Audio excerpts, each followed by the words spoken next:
Hello, everyone, and welcome back to Wraith Woven Stories. I know many of you use these videos to fall asleep, so before you drift off, I'd love it if you could leave a comment letting me know where you're listening from around the world. Also, don't forget to like and subscribe if you're enjoying this video. I still remember the first time I set foot in the specialized overnight unit of our urban hospital, a labyrinth of quiet hallways and muted tones that, on the surface, appeared benign. I was a resident doctor, freshly assigned to observing care for long-term patients who occupied rooms that lay in the unspoken margins of the hospital. There was an unanticipated melancholy in that unit, a heavy silence that went beyond the ordinary exhaustion of night shifts.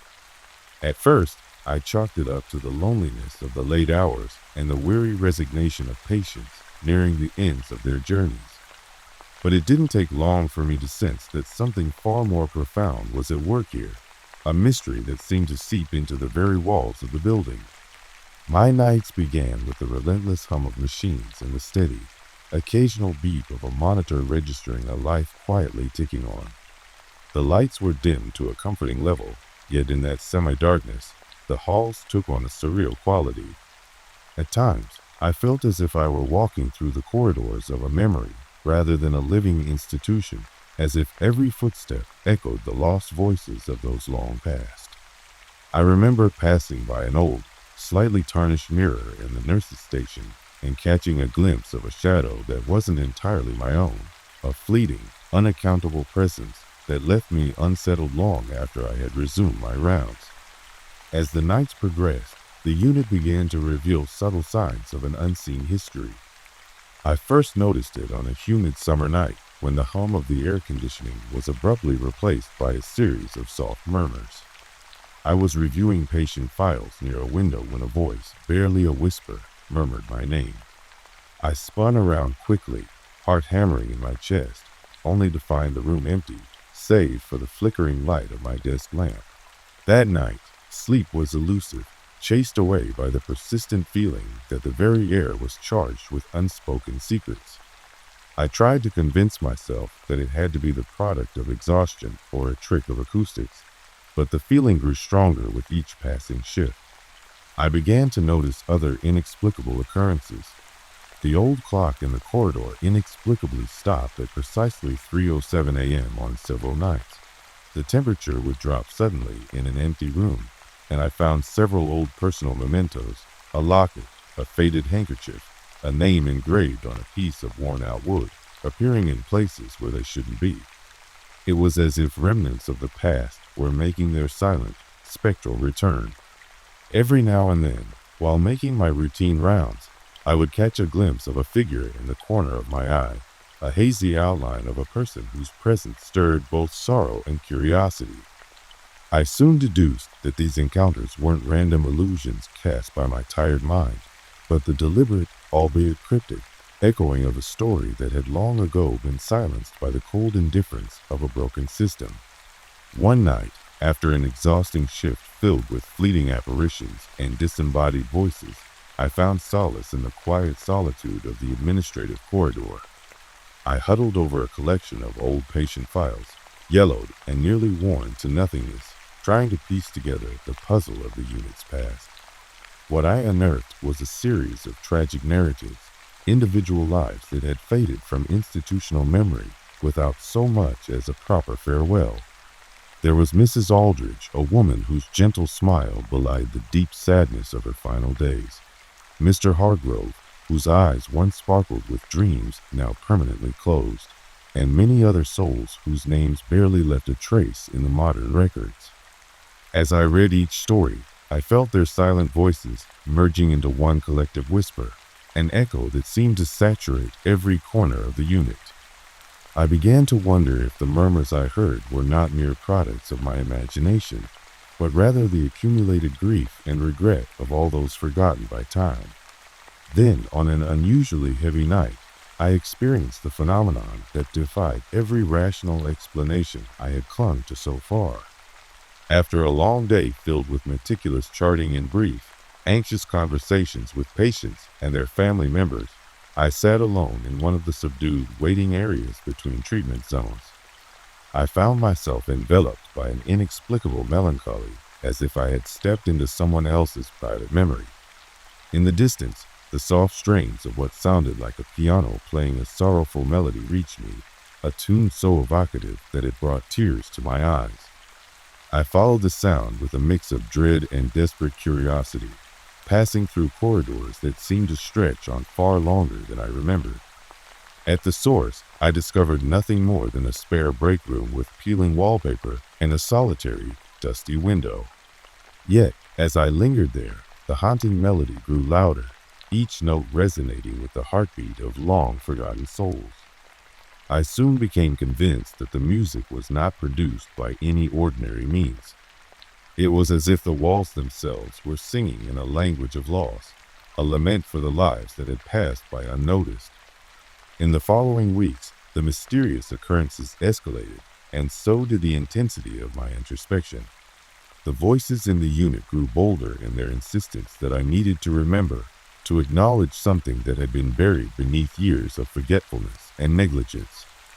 I started to document every occurrence meticulously, logging every whisper, temperature drop, and shadow that moved in a way that defied the predictable rhythms of the night.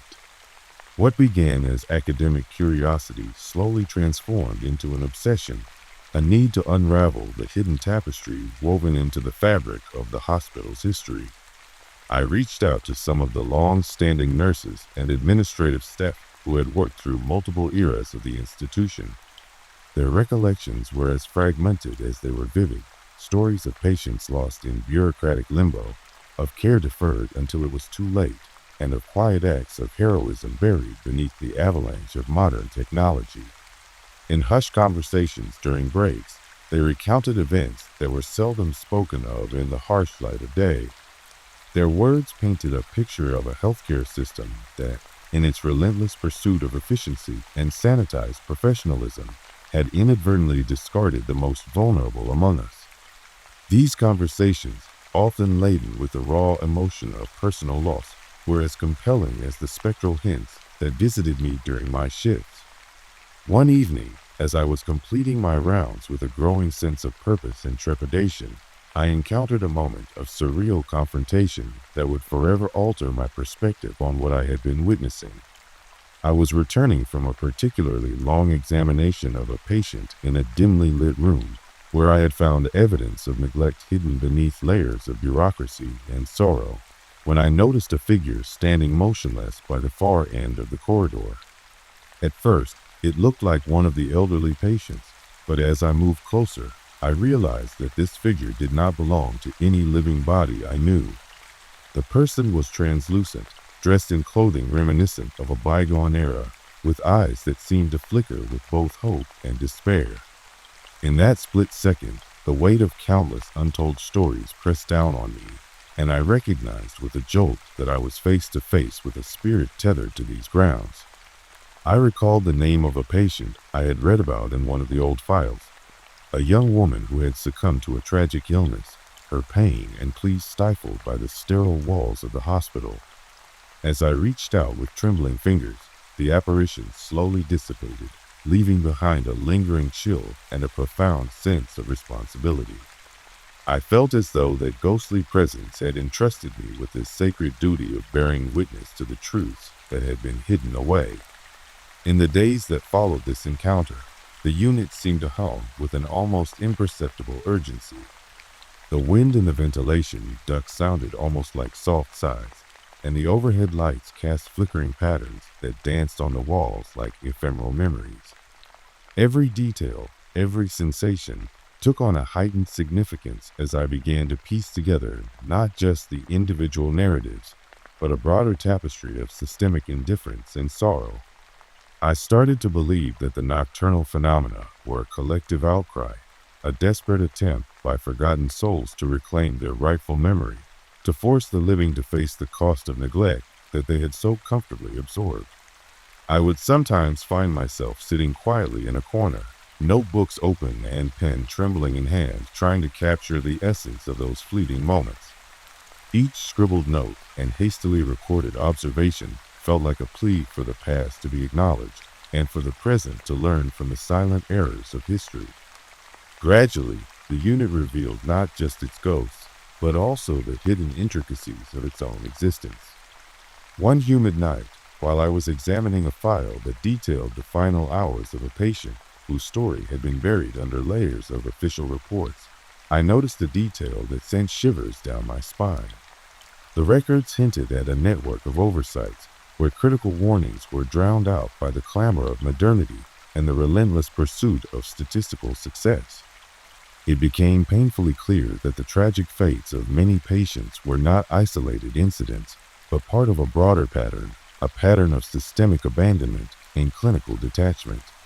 Even as I documented these findings, an eerie silence would descend on the ward as though the very building was holding its breath in anticipation of the truth being laid bare.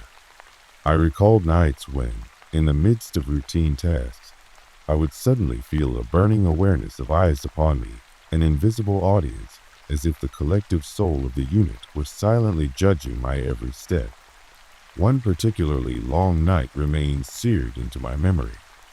After hours of painstaking work cataloging discrepancies in patient records, I finally decided to step out for a brief respite. The corridors were unusually quiet, bathed in a ghostly light that blurred the line between shadow and substance. I wandered aimlessly, my thoughts heavy with the weight of the uncovered truths, when I came upon an old nurse's station that had been abandoned for years. There, amidst dusty instruments and long-forgotten files, I discovered a small drawer containing a bundle of handwritten letters. Each letter was addressed in careful, looping script, bearing the names of patients whose lives had been shortened by negligence, and each contained a desperate plea for accountability. I sat there for what felt like an eternity, reading every word until the anguished cries and silent promises of these letters intertwined with the quiet rhythm of the night. The documents served not only as a record of past misfortunes, but as a tangible connection to the souls who had once wandered these halls, their voices now echoing in the footsteps of a resident doctor determined to carry their message forward. Over the following weeks, the spectral manifestations grew more deliberate in their presence. I began to sense a duality in the experiences. On one level, there was a haunting melancholy of the unit, a palpable feeling of loss and regret that seemed to hang in the air.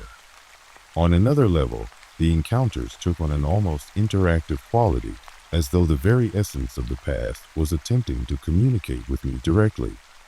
I recall an instance when, during my routine checks, an old bedside clock began to chime softly at odd intervals. Every time it struck, I heard a fragment of a whisper, a single word carried on the wind, barely audible yet full of meaning.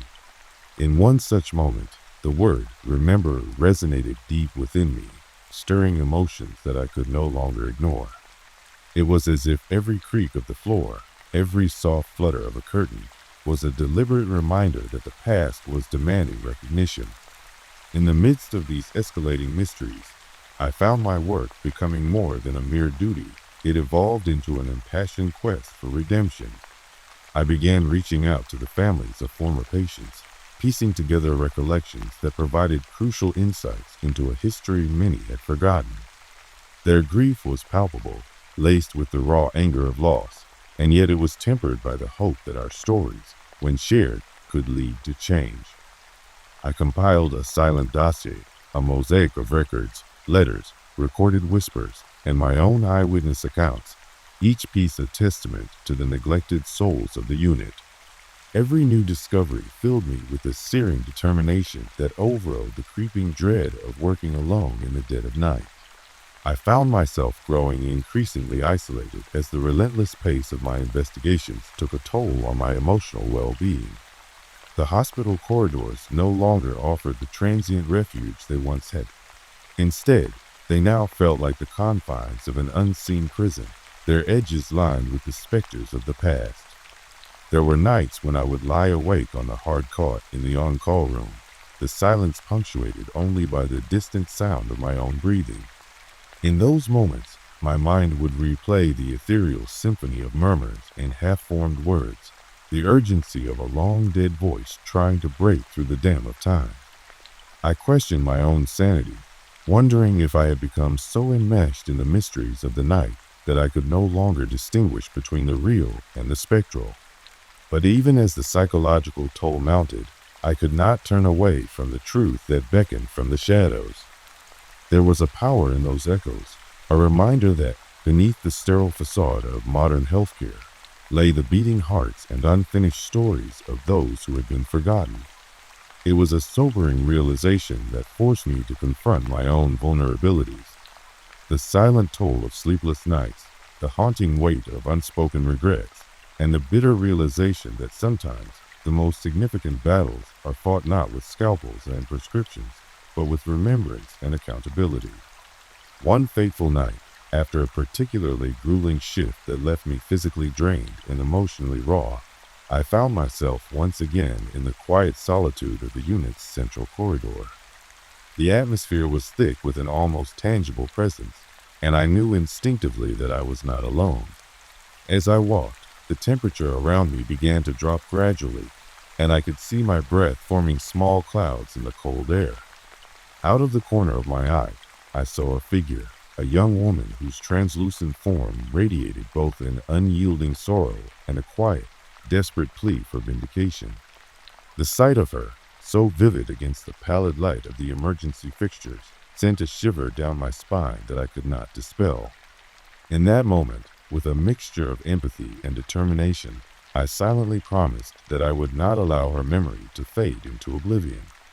I approached slowly, each step measured, driven by the conviction that I had been chosen to listen to those who could no longer speak for themselves. There, in that solitary moment beneath the flickering lights, I reached out as if to bridge the divide between our worlds. The figure seemed to regard me with an unfathomable depth, an intensity that conveyed not malice, but a profound sorrow and longing. I whispered reassurances into the heavy silence, promising to bear witness to her pain, to recognize the injustice that had confined her spirit to this endless night. It was a fleeting encounter, yet it resonated with the full force of an entire lifetime of untold stories. As she dissipated like a wisp of smoke in the cold air, I realized that my quest was no longer just about unraveling historical negligence. It was about offering solace, about mending the fractured tapestry of memory with the thread of empathy and accountability. In the weeks and months that followed, the nocturnal visitation continued, each encounter reinforcing the singular mission that had consumed me. I became both caretaker and chronicler, a living repository of the unit's spectral whispers and the unfulfilled promises of the past. My nights, once marked by the clinical routine of examinations and medication rounds, had transformed into a relentless vigil in honor of those voices that could no longer be ignored. Even in moments when the weight of solitude threatened to overwhelm me, I found purpose in every recorded detail, every hushed conversation with a grieving family member, and every inexplicable phenomenon that defied the laws of nature. Now, as I recount these experiences, I am compelled by a quiet urgency to share this narrative with anyone who will listen, a reminder that within the heart of modern medicine lies a repository of suppressed histories, each waiting for its moment to be acknowledged. I continue my work in that dimly lit unit, where every shadow and whisper is an invitation to remember that the past is never dead. The echoes through the night speak to us in a language of sorrow and hope, urging us to bridge the gap between the overlooked and the celebrated, between neglect and recognition. In the relentless quiet of midnight, I have discovered a personal redemption, a solemn duty to honor those who have long been forgotten, whose final breaths were lost amid the clamor of efficiency and indifference. There is an ineffable beauty in the persistence of memory. Each spectral encounter, every softly uttered word in the silence of the corridors, stands as a testament to lives that mattered. I have learned that healing is not solely about treating the body, but also about healing the collective wounds that have accumulated over generations of oversight and sorrow. The unit, with its persistent gloom and enigmatic charm, has become a sanctuary for the voices that linger in its halls, a place where the past and present coexist in a fragile equilibrium. As I continue to traverse these lonely nights, my heart beats not just for the living souls under my care, but also for the ghostly remnants that serve as poignant reminders of what we must never let fade into silence. Tonight, as I wrap up another shift in this spectral space, I stand at the threshold of a window overlooking the city's restless lights. The cool night air carries with it whispers, a quiet chorus that speaks in the language of those left behind. I feel both vulnerable and empowered, a solitary witness tasked with preserving memories too precious to be lost. My pen is my instrument of remembrance, each stroke a promise to record the transient yet eternal symphony of echoes that define these hallowed halls. In the midst of desolation and neglect, I have found purpose. I have come to understand that the true essence of healing extends far beyond physical remedies. It requires an acknowledgement of every story, every tear shed in the silence, every whisper that begs to be heard. And so, I persist. I walk the corridors with a vigilance born of empathy, a commitment to the unseen and the unheard. I have discovered that the echoes through the night do more than haunt. They call us to remember, to reconcile, and to transform a legacy of neglect into one of collective healing. With each new night, I write my own chapter into the annals of this place, a small yet significant tribute to every life that has flickered in the dim light of these corridors. I will continue to listen, to document, and to remind the world that even in the quietest moments, the past persists, urging us to seek justice, compassion, and truth. In every cold draft, every softly murmured name, and every unexplained shadow, there lies a story waiting to be told, a story that, in its raw vulnerability, reshapes our understanding of both life and the silent mysteries that surround us. Thus, as the night deepens and I prepare to embrace another long, reflective shift, I carry with me the solemn assurance that no story, no matter how shrouded in sorrow, will be allowed to vanish without a trace. The echoes in the unit are not merely remnants of bygone eras. They are affirmations of existence, a call to all who can hear, to bear witness, and to heal the wounds of memory with the gentle light of remembrance. And in that light, there is hope, however fragile, that even the darkest nights can give birth to a new dawn of understanding and compassion. I've always been drawn to the twilight hours, the moment when the hospital's sterile hum transforms into something almost otherworldly, when the relentless beeping of monitors blends with a silence so profound it feels like a living entity breathing alongside you. I was a nurse on the night shift, an honor and a curse, and the midnight ward was my assigned domain one bitterly cold winter night. I still remember that shift as if it were yesterday, every detail engraved in my mind with an intensity that has yet to fade. It began like any other night, with a quiet hope of a calm shift, but what unfolded was a slow descent into dread, a journey through the limits of sanity where the living and the dead mingled in a blur of flashing lights and whispered secrets. That night, the hospital corridors were oddly deserted, the bustle of the day replaced with an unsettling quiet that made each step echo ominously. I made my rounds, clipboard in hand, my footsteps measured and deliberate. The old building had been renovated recently, its historical structure preserved but overlaid with modern updates. Yet, as I walked past the common areas, I couldn't shake the feeling that something was off. The fluorescent lights seemed to struggle against the darkness, flickering in a way that blurred the boundaries between reality and the phantom world that I was about to encounter. I started my shift at the reception of the midnight ward, a section of the hospital that had been closed off for years due to its dark reputation. Rumors, whispered in the break room over lukewarm coffee, told tales of inexplicable events, mysterious patient disappearances, and an oppressive atmosphere that swallowed hope. I dismissed these stories as mere fodder for idle gossip, a twisted attempt by colleagues to make the long, lonely nights seem bearable, until I encountered what I can only describe as the inexplicable. As I checked the chart of a seemingly routine set of patients, a chill that had nothing to do with the winter seeped into my bones. In the reflection of the polished metal surfaces of an unused trolley, I thought I saw a figure, a pale, shadowy presence that disappeared as soon as I turned to look directly at it. My heart hammered, and for a fleeting moment, I wondered if exhaustion was playing tricks on me.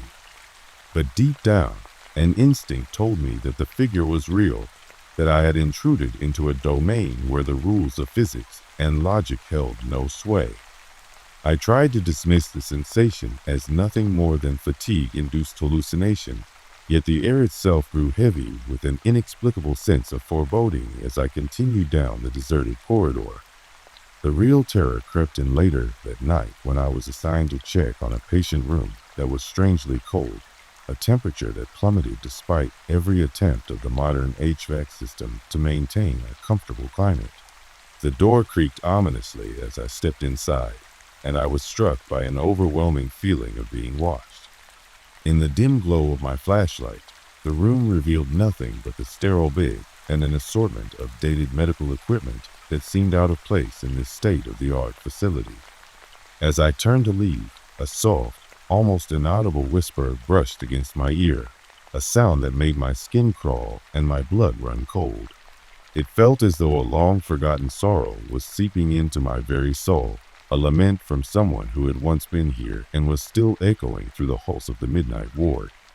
At first, I rationalized the experience as a trick of acoustics, a stray sound bouncing off the old walls, but the events of that night could not be explained away so easily.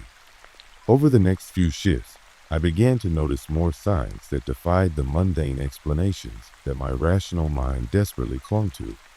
Objects would shift ever so slightly when no one was around, a door left ajar when it had been firmly closed minutes before, and a persistent, chilling draft that seemed to emanate from nowhere.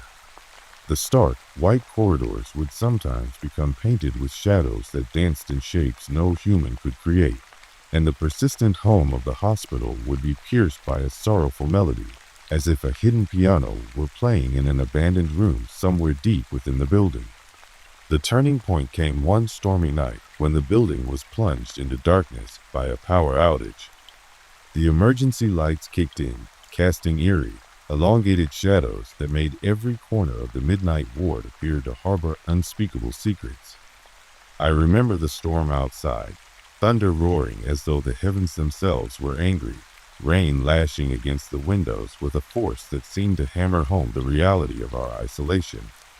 With the corridors now illuminated only by the desperate glow of emergency fixtures, my every step felt like venturing deeper into a nightmare that had been brewing long before I ever set foot in that ward. It was then that I first encountered what I can only describe as the phantom patient. I was making my rounds near the far end of the corridor when I saw a figure standing motionless by a closed door. The outline was unmistakable, a patient in faded hospital attire, face obscured by shadows, standing in an unnatural stillness that defied logic. My pulse quickened, and I approached slowly, heart pounding in my ears. I called out softly, "Hello? Are you okay?" But the figure did not respond. Instead, it seemed to tilt its head in a silent plea, eyes hollow yet brimming with sorrow. In that surreal moment, I felt an electric charge run through me, an overwhelming sadness that was not my own, as if the phantom was reaching out from a deep, painful past. For days after, that image haunted me. I began noticing the phantom's presence not only in the corridors, but also in unexpected places. A fleeting glimpse behind a window, the chill by an empty bed, a soft, sorrowful moan that echoed in the dead of night. I started piecing together fragments of conversations, snippets of lore from retired staff, and the few old files I managed to get my hands on that hinted at a tragic story from decades past. There had once been a patient in the midnight ward who had died under mysterious circumstances, a patient whose death was shrouded in controversy, whose final moments were marked by terror and pain. The whispers among the old-timers spoke of negligence, a rushed diagnosis, and a cover-up that left no one to mourn but a lingering spirit that could not rest. It was during one of these long, sleepless nights that I decided to delve deeper into the hospital's past. With the assistance of some old medical records and the hesitant recollections of a few senior colleagues, I uncovered a story too harrowing to believe at first. The phantom I had seen was tied to a patient who had been inexplicably left in a state of limbo between life and death, a case of medical mishap compounded by the hospital's desperate attempts to preserve its reputation. The more I learned, the more I began to see parallels between the past and the present. My own experiences, the inexplicable cold spots, the drifting shadows, the sense of being watched, suddenly took on a new meaning. They were not random hallucinations born of overwork and isolation. They were echoes of a deep-seated tragedy, a ghost from the past trying to emerge from the confines of time. One night, as the storm battered the hospital with renewed fury, I found myself alone in the corridor once more, the echo of my footsteps the only sound breaking the oppressive silence. The air was thick with anticipation, and every nerve in my body screamed that something was about to happen. I advanced cautiously to the door of the midnight ward, the one door that should have been locked and sealed away from the rest of the hospital, yet now it stood slightly ajar, as if inviting me to uncover its secrets. My hand trembled as I pushed it open, the door groaning in protest. A gust of icy air whipped past me, carrying with it a whisper, a chorus of voices pleading for release, for recognition, for justice. Inside the ward, the dim glow of the emergency lights cast long, distorted shapes on the walls. The patient beds were arranged in a haphazard formation, and a thick layer of dust indicated that this room had not seen regular use in years. As I ventured further, my eyes landed on an old portrait pinned haphazardly to a wall, showing smiling faces of nurses and patients alike from a bygone era. The contrast between that cheerful, hopeful image and the desolation of the present sent shivers down my spine. I could almost feel the weight of their untold stories, their joys and sorrows lingering in the silence.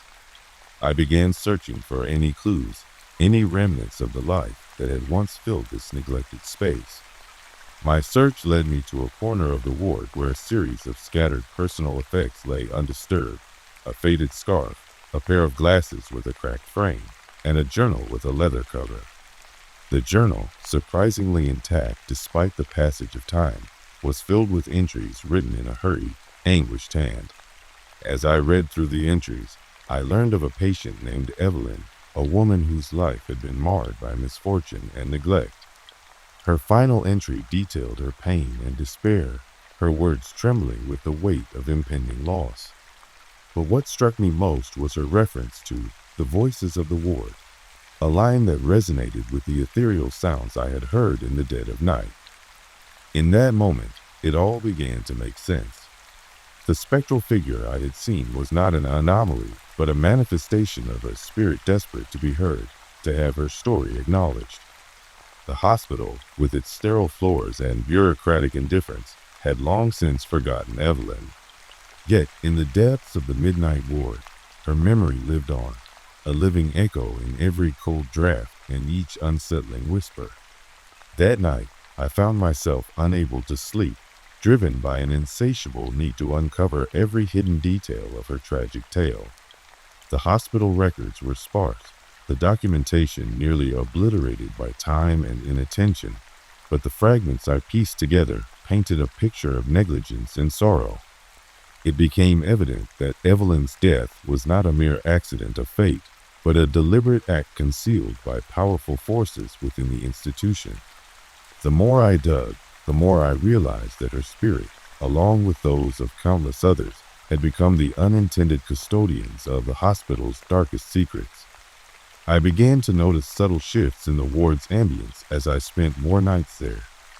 The phantom patient appeared with increasing regularity, sometimes lingering in the doorway as though offering silent testimony, sometimes gliding silently past me, leaving behind an aura of despair that clung to my skin like cobwebs. In one particularly harrowing encounter, I was assisting a patient in a nearby room when I felt an icy hand brush against my shoulder. I spun around, only to see nothing but the flickering shadows dancing on the wall. My pulse pounded so hard that I could hear it in my ears, and a profound sense of isolation gripped me. as though I were the only living soul in a realm of perpetual twilight. I was left grappling with the terrifying possibility that I was entangled in something far larger and more sinister than a series of unfortunate coincidences. During one of these unsettling nights, as I made my rounds with a heaviness in my heart and a mounting dread, I paused by an empty bed that exuded a coldness that defied explanation. The air around me seemed to vibrate with a sorrowful energy, an echo of voices so indistinct yet insistent that I couldn't ignore them. In a moment of dire clarity, I closed my eyes, trying to attune myself to the energy in the room.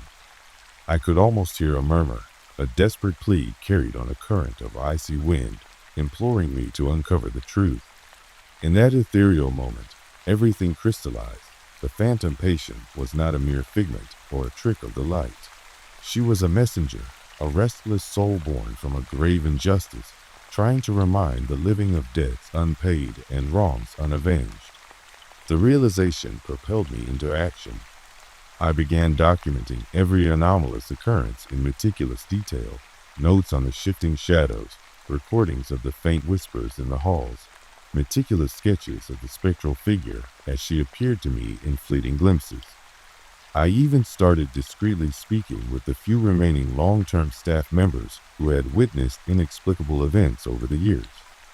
Their accounts, filled with a resigned sorrow and a sense of helpless inevitability, resonated with my own experiences, confirming that what I had encountered was not isolated but part of a broader, anguished tapestry of the hospital's haunted past. As I delved deeper into this mystery, strange coincidences began to surface that linked the present to the tragic events of decades past. Unexplained gaps in the hospital's records, a ward that had been officially decommissioned yet inexplicably active on night shifts, and a series of whispered warnings left in the margins of old patient files, all converged into a tapestry of evidence that pointed to a systemic cover-up. The deeper I dug, the more I felt as though I were up against an impenetrable wall of institutional denial and corruption. Every time I attempted to bring the truth to light, inexplicable accidents and subtle threats emerged, forcing me to question whether I was meddling in forces beyond mere human malice. One rainy night, as I sat hunched over my desk in the quiet solitude of the administrative corridor, reviewing a collection of dusty medical records, I began to notice a pattern. The dates, the names, the circumstances of death, they all shared a chilling common thread. It wasn't just Evelyn's story. There were countless others whose lives had been cut short under dubious circumstances, their voices silenced by a collective insistence on preserving appearances. I felt a surge of anger and determination, a need to honor those forgotten souls and expose the hidden truth behind the facade of professionalism that cloaked our institution. With trembling hands, I began compiling my findings into a comprehensive report, one that detailed not only the paranormal experiences I had endured, but also the tangible evidence of neglect and malfeasance that had left a trail of sorrow in its wake. Then, in a moment that still haunts my every waking hour, everything came to a head. Late one night, as the wind howled outside and the hospital's walls seemed to groan under the weight of accumulated despair, I was alone in the midnight ward again. The temperature dropped sharply, and I could see my breath curling in front of me like ghostly tendrils. It was then that the phantom patient appeared before me with an intensity that defied all logic. No longer did she appear as a mere shadow at the edge of vision. She stood directly in my path, her eyes filled with a plea that transcended words. In that heart-stopping moment, as thunder boomed overhead and the fabric of reality seemed to tear at the seams, she reached out with a spectral hand, her touch simultaneously cold and filled with an inexplicable warmth that belied the horror of her appearance. Time slowed, and every second stretched into an eternity of terror and empathy. I could feel her anguish, her desperate need for acknowledgement, and I realized with a jolt of clarity that this was my final chance to set things right. In that tense, surreal encounter, the ward around me seemed to fade into insignificance. The oppressive shadows, the cold drafts, the echoes of lost souls, all merged into one overwhelming manifestation of sorrow and rage. With a voice that trembled between terror and resolve, I spoke softly, promising to unearth the truth behind the tragedy that had bound her to this place. It was as if every whisper of pain, every silent accusation, and every tear of the forgotten flowed into that moment, transforming it into a convergence of past and present. I vowed to honor her memory, to carry the burden of her story with every fiber of my being, and to expose the corruption and negligence that had allowed such horrors to persist within the walls of our hospital. In the days that followed, I took my findings to the hospital administration, armed with documented evidence and the raw accounts of those who had witnessed events that defied rational explanation. The response was a mixture of incredulity and thinly veiled hostility, a refusal to revisit the past, and a desperate desire to maintain the sanctity of appearances. Yet, even as they dismissed my claims as the ramblings of an overworked nurse haunted by stress and exhaustion, I knew that I had set something into motion. That fateful night in the midnight ward had changed me irrevocably, opening my eyes to the reality that sometimes the most unassailable institutions hide their sins behind polished facades and layers of bureaucratic indifference. I had become both witness and unwilling custodian of a tragedy that spanned decades, a living testament to the echoes of sorrow that linger in the dark spaces of our world. Even now, as I recount these experiences in the quiet after hours of another night shift, I find that the memories are as vivid as ever. The phantom patient's face, etched in sorrow and defiance, appears to me in reflective surfaces and fleeting shadows. The cold drafts and soft murmurs in the corridors serve as constant reminders that the past is never truly dead. It lingers, waiting for someone brave enough or desperate enough to listen. My nights are no longer just a series of routine tasks.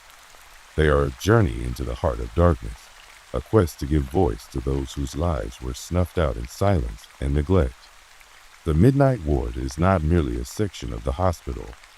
It is a repository of forgotten dreams, unfulfilled promises, and a haunting call for justice that refuses to be ignored. I continue to work those long nights, each shift an ongoing vigil, each moment a reminder that some spirits are too restless to rest. The line between the living and the dead is thin here, blurred by the weight of hidden truths and the echoes of unresolved agony. Despite the fear and the isolation, I cling to the belief that by speaking out, by documenting and sharing these horrors, I might not only free the ghostly patients trapped by their own tragic fates, but also shine a light on the systemic failures that allowed their stories to be silenced in the first place. I am no longer just a nurse tending to the needs of the living. I have become an emissary for the dead, a chronicler of a past that demands to be remembered, however horrifying that truth may be. And so, every night as I walk the deserted corridors of the hospital, I do so with the weight of a promise made to a spectral figure whose sorrow was as real as the chill in my bones, whose silent plea for justice resonates with every creak of the floor and every flicker of the failing lights. In the silence of the midnight ward, I have come to understand that the horror is not merely in the apparitions that cross my path, but in the deliberate and callous abandonment of those who once trusted this institution with their lives. It is a horror that festers in the neglected records, in the hushed whispers of staff long resigned to silence, and in my own determination to break that cycle of neglect. As I continue my nightly rounds, I carry with me the memory of that fateful night, an experience that shattered the veil between myth and reality, forcing me to confront a darkness that goes far beyond the supernatural. I speak these words not as a tale of mere ghostly encounters, but as a personal confession of the enduring struggle to honor the lives lost in the shadows of modern medicine. In every frozen breath and every tremulous heartbeat, the phantom patient lives on, a constant reminder that some stories are too powerful to be forgotten, and that in the endless night, even the coldest rooms can whisper of redemption, of reckoning, and of an unyielding quest for truth that defies the boundaries of death itself. I never imagined that a place dedicated to history and art could harbor such unspeakable horrors. Yet, that is exactly what I found on my second night as a night guard at the Marlow Historical Museum, a sprawling institution housed in an imposing neoclassical building with aging stone walls, soaring ceilings, and halls that wind like a labyrinth of memories. What I witnessed that night defies explanation, and the horror of what I encountered still haunts my every waking moment. It all began like any other shift on a brisk November evening. I had returned to the museum for a second job after losing my previous position in a less reputable security firm. The museum staff assured me that it was merely an institution of art and antiquities, where nothing more supernatural than the occasional dripping water or creaking floorboards occurred. I believed them then, despite my own uneasy gut feeling that suggested something was very, very wrong beneath the polished facade. That night, my tasks were standard: secure the exhibits, monitor the halls, and ensure that all the doors remained locked. However, the museum's layout was different on the historical wing, an area rarely visited by the public. This wing held collections that chronicled local legends, lost civilizations, and mysterious relics with origins that spanned centuries. Rumor had it that some artifacts here carried curses or were linked to tragic pasts, but these were dismissed as tall tales by most. I, however, felt a sense of foreboding every time I passed its heavy oak doors with brass plaques engraved with archaic symbols. At exactly 10:30 p.m., I set out for my first round. I passed through the grand entrance hall, its crystal chandeliers casting quivering reflections onto the polished marble floor. Portraits of long-dead benefactors and founders lined the walls, their eyes seemingly following me as I walked. I muttered a half-hearted greeting to one particularly stern-faced man in a faded waistcoat, but he offered no response, only the unchanging, cold stare of a painted remnant of history. The first exhibit I reached was the Hall of Lost Voices, a collection dedicated to objects said to capture the whispers of those who once lived. Artifacts here included an antique phonograph rumored to record echoes of past conversations, a cracked mirror that many believed showed the face of a deceased relative, and an ancient, ornate key said to unlock memories of long-forgotten souls. I paused at the phonograph display, unable to explain why the air around it felt charged, as if saturated with a secret energy. The brass horn of the machine shone eerily in the dim light, even though it hadn't been turned on in decades. A soft, rhythmic tapping echoed from somewhere in the distance. I checked my watch. It was 10:35 p.m. Assuming it was merely a power adjustment or the building settling, I continued my rounds. I rounded a corner and entered a narrow corridor lined with sealed glass cases containing artifacts of dubious provenance. A rusted, ancient dagger, a set of ceramic figurines with eyes that seemed too lifelike, and a faded tapestry embroidered with symbols I couldn't decipher. The corridor's lighting was unusually dim here, and as I stepped closer to a display of carved stone relics from a remote temple, I noticed that the air grew inexplicably cold. I could see my breath in the pale light, and my skin prickled with an involuntary shudder. Then I heard it, a single, breathy whisper. My heart thumped in my chest as I froze. The whisper was almost imperceptible, as if someone near my ear was saying, "Help me." I spun around, half expecting to see a person, but there was only the empty corridor and the incessant hum of the ancient fluorescent lights above. My rational mind insisted it was my imagination, triggered by the oppressive atmosphere of the museum and the endless hours of solitude. I took a shaky breath and resumed my inspection. A sign on the wall pointed me toward the private archives, a small set of locked rooms at the far end of the wing. This archive was off limits to visitors and meant for the inner circle of museum staff and curators only. Tonight, however, a malfunction in the security system had left the door ajar. I hesitated for only a moment before pulling it open. The air behind the door was heavy, thick with the scent of old paper, dust, and something else. I could not quite place it. It smelled faintly metallic, and oddly sweet like decaying flowers. Inside the archive, boxes and filing cabinets were arranged meticulously. Among them, I spotted an antique leather-bound journal with its cover embossed in faded gold. Curiosity compelled me to pick it up. It was Harold Marlowe's personal diary, the founder of the museum, a man reputed for his obsession with esoteric knowledge, curses, and the unexplainable. I had heard rumors about his strange experiments and cryptic writings, but reading his first-hand account was something else entirely. The diary detailed late-night experiments, occult rituals performed in secret within the museum's sub-basement, and strange occurrences witnessed by Harold himself.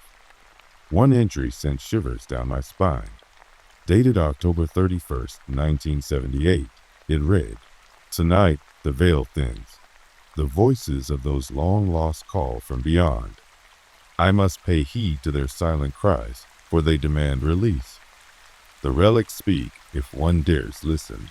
As I flipped through subsequent pages, scribbles in shaky handwriting described events that defied logic, a spectral procession seen in the halls, disembodied figures wandering the corridors, and a ritual in the museum's crypt that ended with a bloodstain on an ancient stone altar bearing a single word, release. I set the journal down with trembling fingers as a sudden noise startled me. It was a deep, resonant thump, like the sound of heavy footsteps echoing in a cavern. The noise came from behind a thick velvet curtain that separated the archive from a small storeroom. With rational caution at war with a primal fear, I walked toward the curtain and pulled it aside. What I saw was a small room that I'd never noticed before. Its walls were lined with tattered posters from long discontinued exhibitions and dominated by a large, dusty mirror. The mirror itself was ornate, framed in carved oak with intricate patterns reminiscent of ancient runes. As I stared into the mirror, I thought I saw movement, a flicker of light, a shape passing behind me, only for the reflection to settle back into normalcy. I rubbed my eyes and backed away. The sound of the footsteps seemed to grow louder, now joined by faint, echoing whispers that sounded just beyond human comprehension. I felt a cold hand of dread grip my heart. Determined to maintain control, I grabbed my flashlight and headed back into the main corridor, leaving the secret room behind. I resumed my rounds, but every shadow and every unexpected sound now seemed loaded with menace. I passed through the gallery of timeless faces, where portraits and sculptures of historical figures appeared almost lifelike in the flickering light. As I approached a particularly somber sculpture of a long-forgotten monarch, I noticed that the eyes of the stone figure had a subtle gleam, as though tears, or something like them, were welling up. I froze for a moment, feeling that the statue was mourning, before its expression hardened back into its carved stoicism. It wasn't long before I noticed that the museum wasn't as empty as it should be. Footsteps, soft, deliberate, measured, followed my own. I stopped dead in a hallway lined with ancient tapestries depicting battles and legends. The footsteps paused, then resumed, always just out of sight. I called out, "Hello? Is someone there?" My echo was the only answer I received. The sense of being followed grew overwhelming. I turned quickly, but saw only the endless, dusty corridor.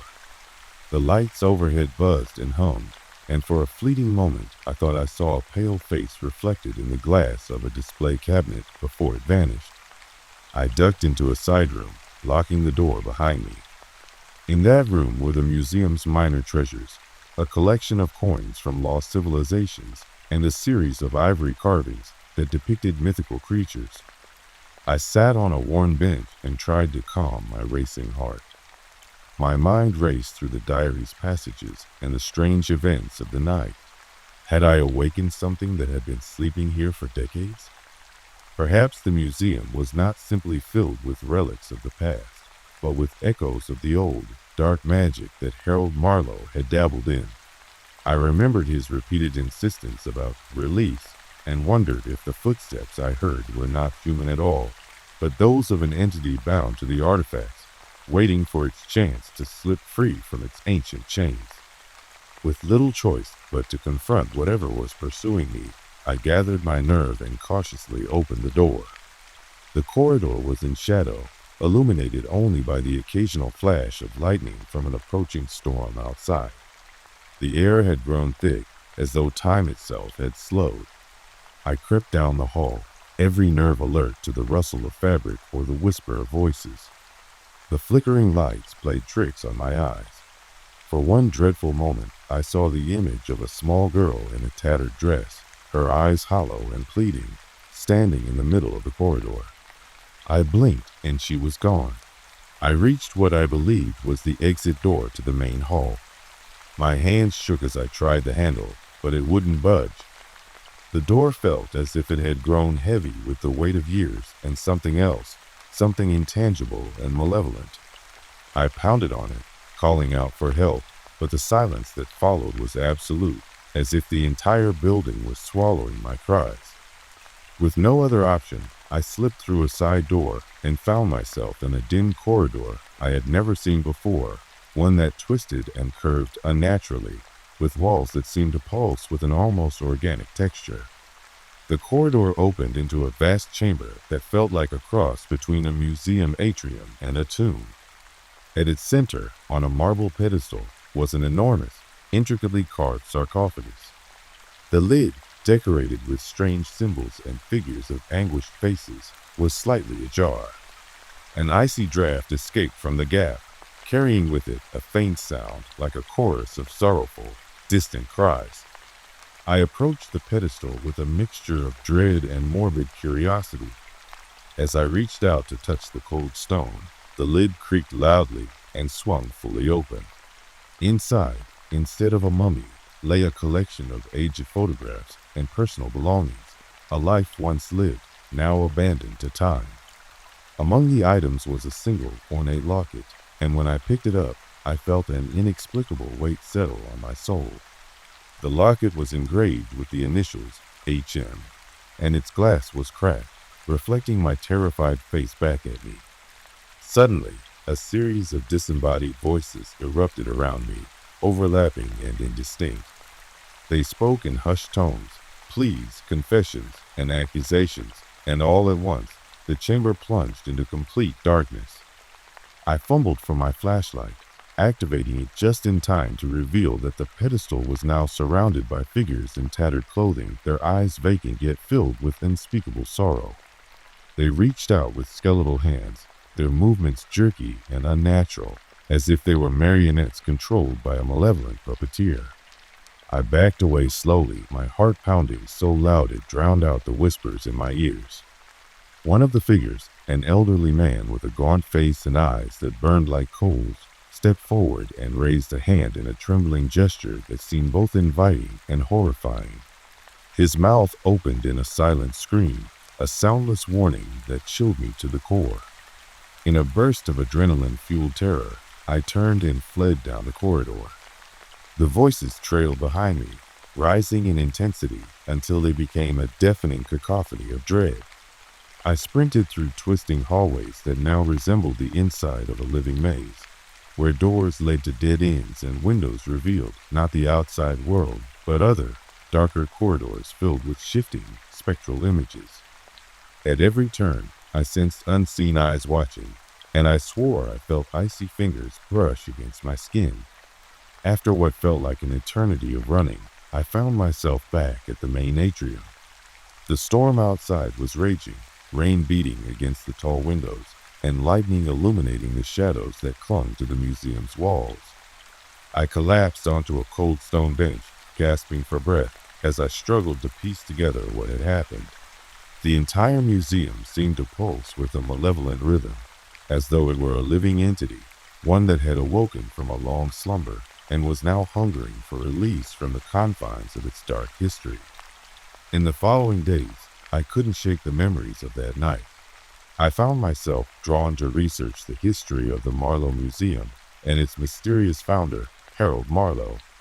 I discovered that Harold had been rumored to be involved in occult practices and that he had amassed many cursed relics over his lifetime.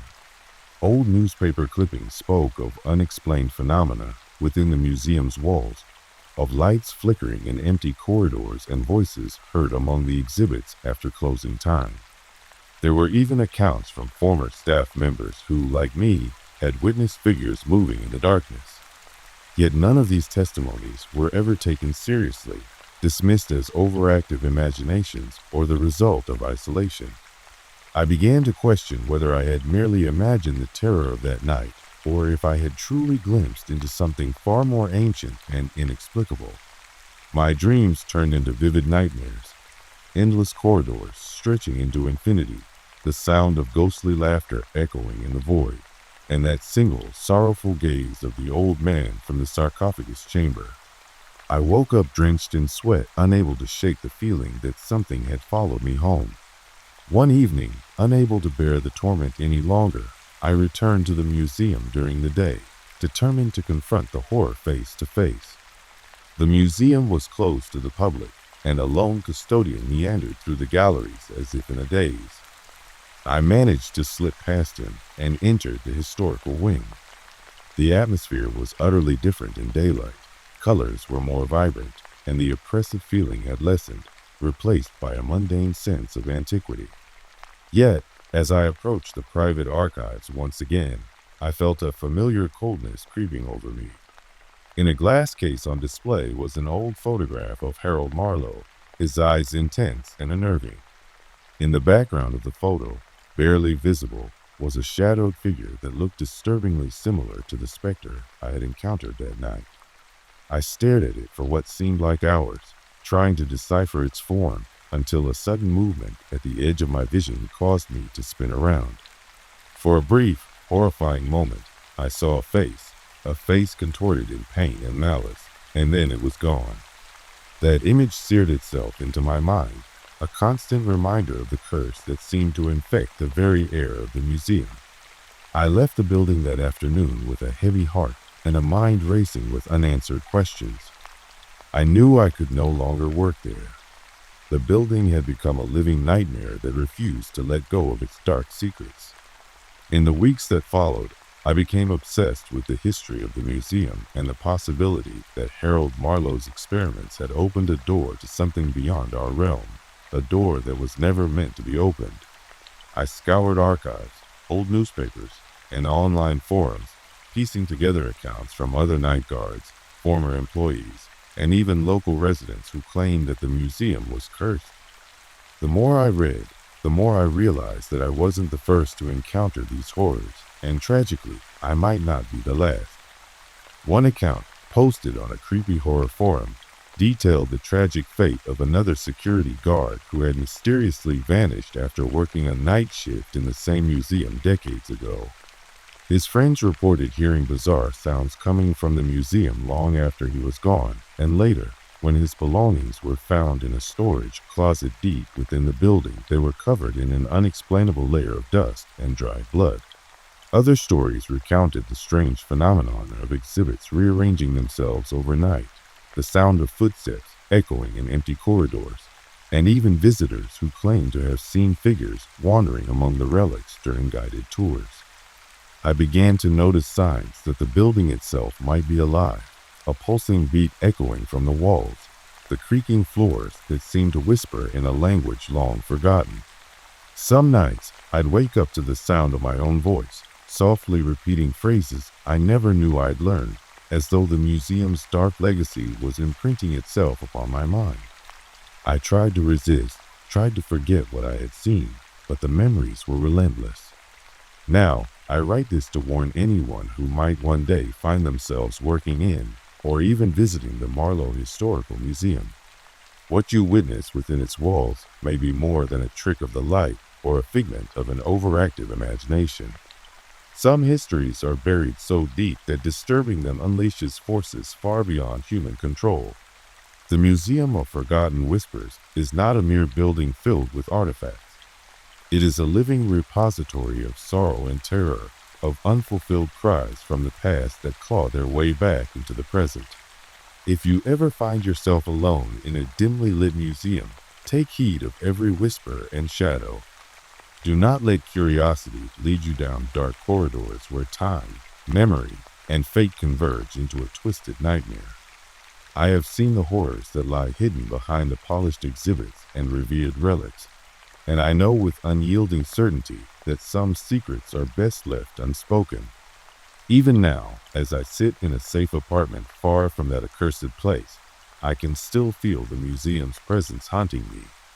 In the dead of night, when the silence is almost suffocating, I sometimes hear faint echoes, disembodied voices reciting Harold Marlowe's desperate words from decades ago.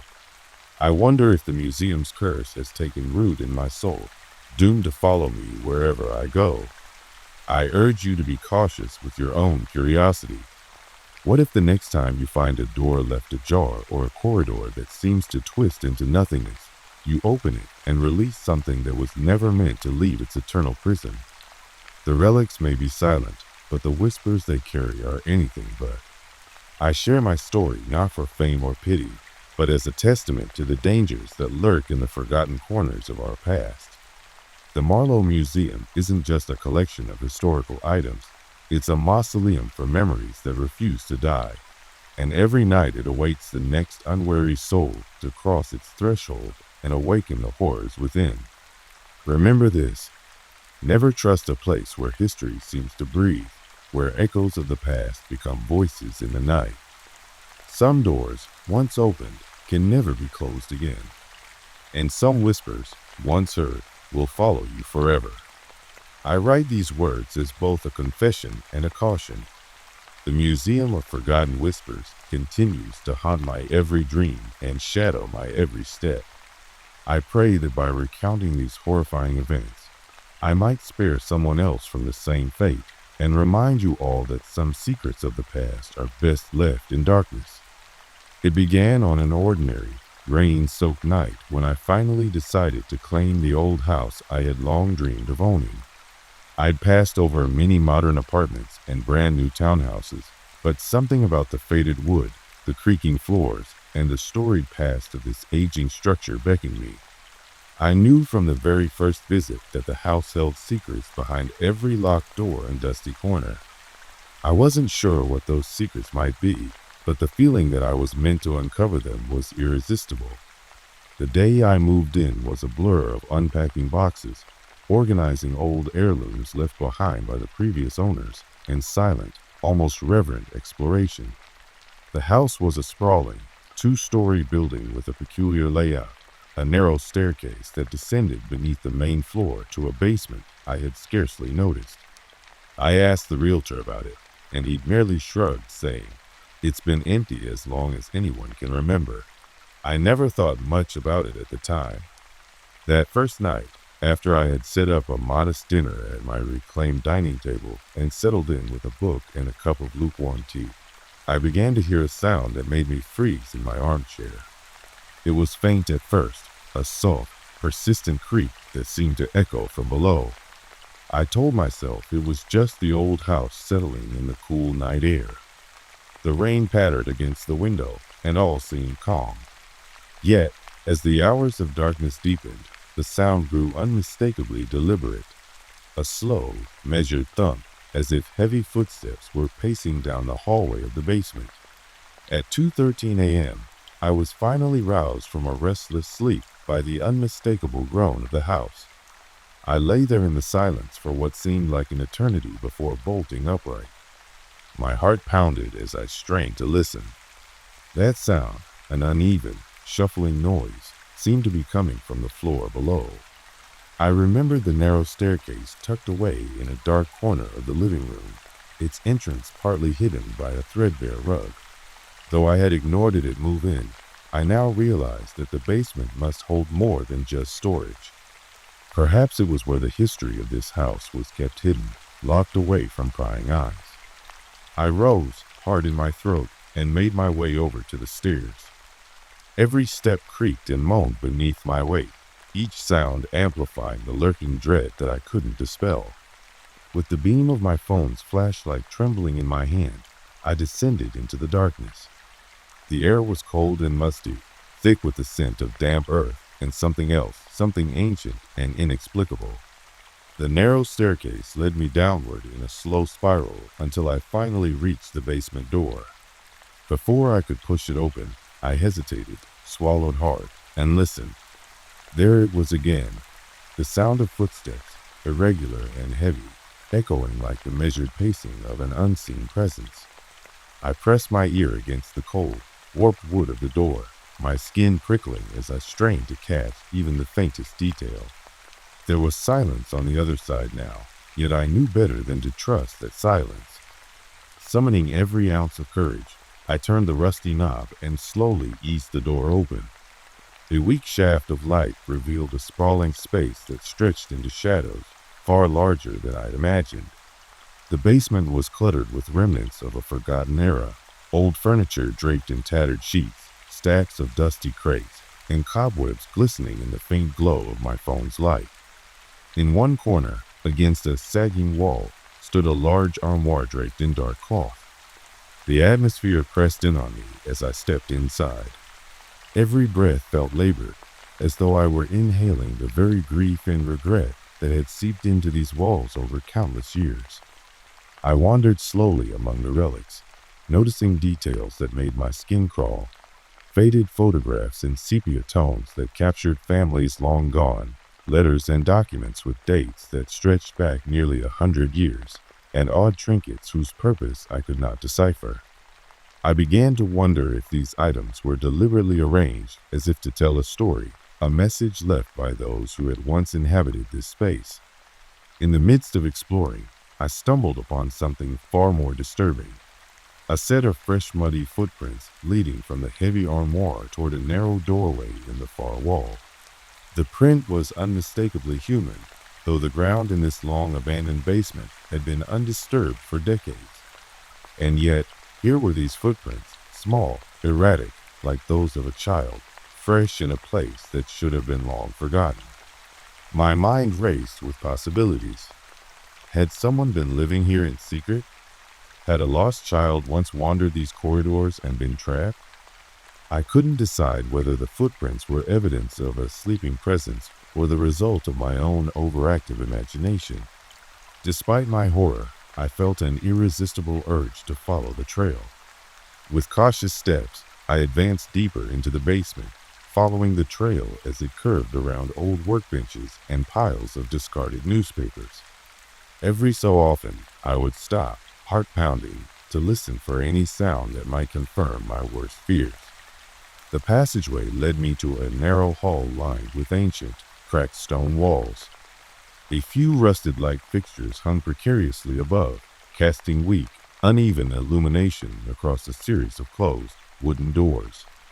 The footprints stopped abruptly at one of the doors, a heavy door with peeling paint and a large, ornate knocker molded in the shape of a snarling beast. I pushed my fingers against the door, feeling the chill of the surface. For a moment, I considered retreating, wondering if I'd inadvertently disturbed something I was never meant to uncover.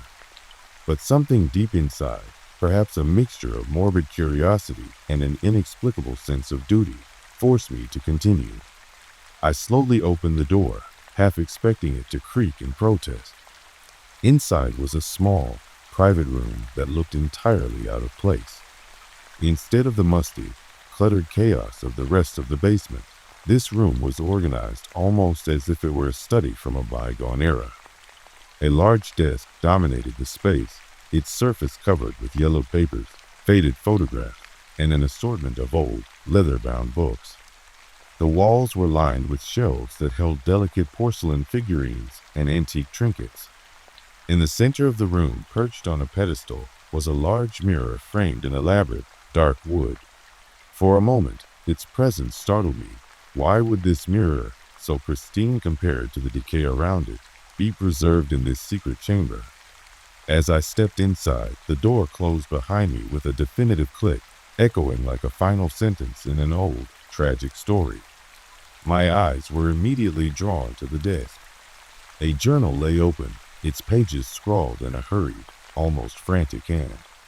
I approached slowly and began to read. The journal detailed the recollections of someone who had lived in the house long ago, a person whose words bled with sorrow and regret. The entry spoke of a terrible family secret, of a daughter taken too soon, of a promise broken by the cruelty of fate. The author wrote of a hidden room where she had concealed evidence of the tragedy, and of a mirror that was said to hold the soul of the lost child. I felt a chill that wasn't entirely due to the cold. The entries mentioned the child's name, Lillian, and described how, in the later years, the mirror would sometimes show a faint image of her sorrowful face when the author's anguish became too great to bear.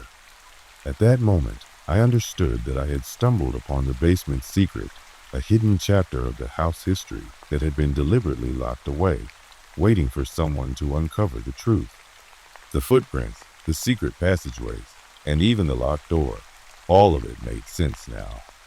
The author of the journal had been a desperate soul, trying to preserve the memory of her only child, Lillian, whose life had been snuffed out by a series of misfortunes and unspoken family rivalries. The mirror, preserved in that private room, was said to be the final connection between the living and the dead, a portal for the child's spirit to remain tethered to this world. I sat down at the desk, overwhelmed by a mix of sorrow and terror. My own heart ached as I read about a life filled with loss and guilt, the desperate longing of a mother to see her child one last time. Every word in the journal carried an emotional weight that made the air in the secret study feel nearly unbearable. I could almost hear the muffled cries of a broken family echoing softly through the silence. Outside the room, footsteps began to stir once again, this time gentler, as if in cautious warning rather than threat. The sound was deliberate, measured, and filled with a strange sort of sorrow. Unable to resist the pull of the unknown, I rose from the desk and moved toward the mirror. Its surface was flawless and dark, reflecting not just my own terrified face, but also a superimposed image that chilled me to the bone. For just an instant, I saw a small figure, a little girl in a pale dress with tear-stained cheeks, standing behind me. I spun around, heart in my throat, but the room was empty save for the heavy silence and the ghost of grief that permeated every corner. I turned back to the mirror, only to see the figure again. The girl's eyes met mine with a desperate pleading, as though trying to communicate a message that transcended the barrier between the living and the dead. It was in that moment that I began to suspect that the footprints I had followed were not made by someone still alive, but rather by a spectral remnant, a child whose small feet had once padded innocently across these floors. Perhaps Lillian's spirit had roamed these corridors searching for the love and recognition that had been denied to her in life. The journal's final entry had ended abruptly, the ink nearly smeared by tears. If anyone finds this, know that I have lost everything. Lillian, my darling, I cannot keep you hidden forever. I beg you to be remembered. That plea reverberated in my mind as I stared into the mirror. For hours, I sat in that secret study, the storm outside intensifying as if echoing the tumult within me. I resolved then that I could not let this tragic story fade into oblivion. I gathered the journal, a few of the fragile photographs, and copies of the old newspaper clippings I had found scattered in the basement. With shaking hands, I documented every detail, determined to piece together the full truth of what had transpired in this accursed house. I made several trips between the secret study and the main areas of the basement, searching for additional clues, hidden compartments in the walls, engraved initials on ancient beams, faded handprints on long-forgotten artifacts. Each discovery pulled me deeper into the sorrowful tale of Lillian and the mother who had tried in vain to preserve her memory. The basement itself seemed to transform during my investigation. Shadows lengthened and shifted in a way that suggested the lingering presence of old sorrows. It was as if the very walls exhaled memories of heartbreak and remorse, and the ambient noises, dripping water, creaking floors, the soft hum of a long-dead air conditioner, blended with whispers of the past. I found myself speaking aloud, asking questions into the darkness, hoping that somewhere amid the echoes I would hear the answer. Lillian, can you hear me? I'd call softly, and sometimes for a heartbeat, I felt that the air vibrated with a response, a faint, indistinct murmur that might have been a sigh or perhaps a plea. Weeks merged into one another as I dedicated myself to unraveling the basement's secret. Each night, after ensuring the house was locked tight, I would descend into that labyrinth of sorrow with my camera and notebook, retracing the footsteps etched into the dust. I began to record the eerie sounds and capture images that defied conventional explanation. Flickering lights in abandoned corners, a child's laughter echoing faintly, though no living soul should be present. Even moments when the mirror in the secret study reflected not my own face, but that of a small, weeping child. Sometimes I would find new sets of muddy footprints leading away from the study into even darker recesses that I had never seen before. I followed those trails with a mix of dread and determination, too afraid to look back yet compelled to uncover every hidden part of the tragic tapestry that clung to this house. One particularly stormy night, as the wind howled like a chorus of lost souls and the rain drummed relentlessly on the roof, I uncovered a final piece of evidence. In a cramped, neglected storage room off the main basement corridor, I discovered a trunk partially hidden beneath a faded tarpaulin. Inside lay a collection of personal belongings, a small, worn teddy bear, a lock of hair sealed in a faded envelope, and a delicate silver locket engraved with the initials R. My hands trembled as I opened the locket, and inside was a tiny, sepia-toned photograph of a little girl whose sad eyes looked eerily like the apparition I had seen. This confirmation shattered any remaining hope that the haunting was but my imagination. I was in the grip of something far more real than I could have ever believed, a curse of memory and mourning that had persisted in the silence of these walls. I spent the following days compiling every scrap of documentation, every photograph, every handwritten note. I reached out to local historians and scoured old records to understand the tragic fate of Lillian and her family. I learned that the house had once belonged to a prominent family whose reputation was marred by scandal and loss. Lillian, it turned out, had been a bright, gentle child caught in the crossfire of family secrets and a bitter feud that led to a series of misfortunes culminating in a mysterious fire. The tragedy was hushed up, the memories deliberately obscured by those who wished to forget. And now, her spirit, along with that of her grieving mother, seemed to haunt the basement, the last bastion of their shattered past. With time, I began to feel that my role in this unfolding drama was not that of a mere intruder, but of a reluctant chronicler, a person entrusted with the responsibility to remember and bear witness. I created an extensive archive, digitizing photographs, transcribing every journal entry, and even publishing fragments of the story on local forums, urging anyone who might have even the faintest recollection of Lillian to come forward. The response was both heart-wrenching and bizarre. Some recounted long-forgotten family stories. Others whispered that they'd heard similar sounds in their own homes. I became a repository for the collective grief of a past generation desperate to be seen. Yet even as I documented her tragic history, the supernatural events in the basement grew more insistent. At night, I would lie awake, my eyes fixed on the dark ceiling, listening to the rhythmic thumping of footsteps and distant voices. There were moments when I could feel a cold hand brush against mine as I walked past the closed storage rooms, or when a child's giggle echoed softly, only to vanish like a mirage. The presence in the basement was not malevolent. There was a deep, overwhelming sadness in its echoes, but it was insistent, a constant reminder of a wound that had never healed. One evening, after an exhausting day of investigation and record-keeping, I returned to the secret study to find it transformed.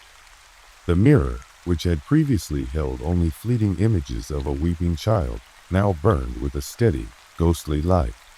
In its reflection, I saw not myself, but a full, sorrowful apparition, a woman in an old-fashioned dress, her face etched with grief and resignation.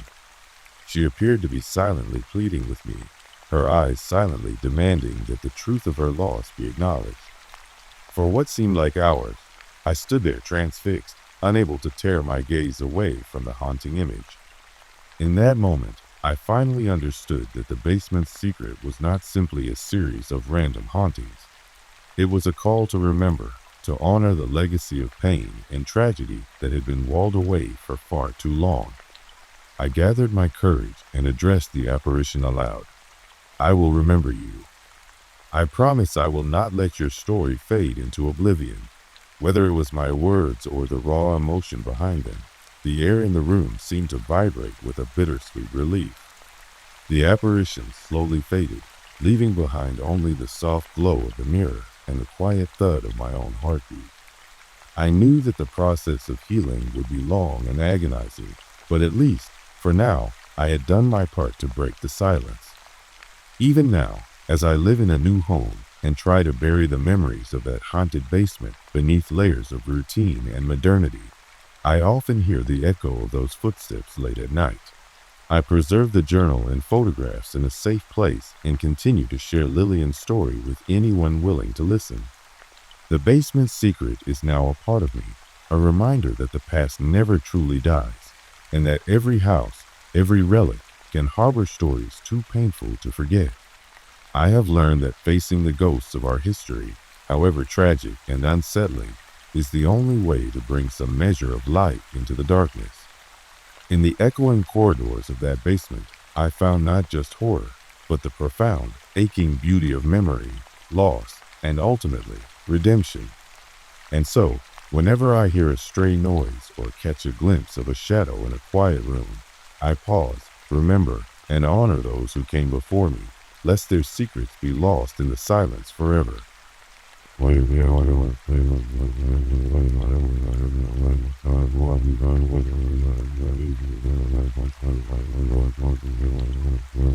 The Basement's Secret is my chronicle of a journey deep into the heart of a house haunted by grief, where every creak and dusty footprint speaks of lives once lived and lost.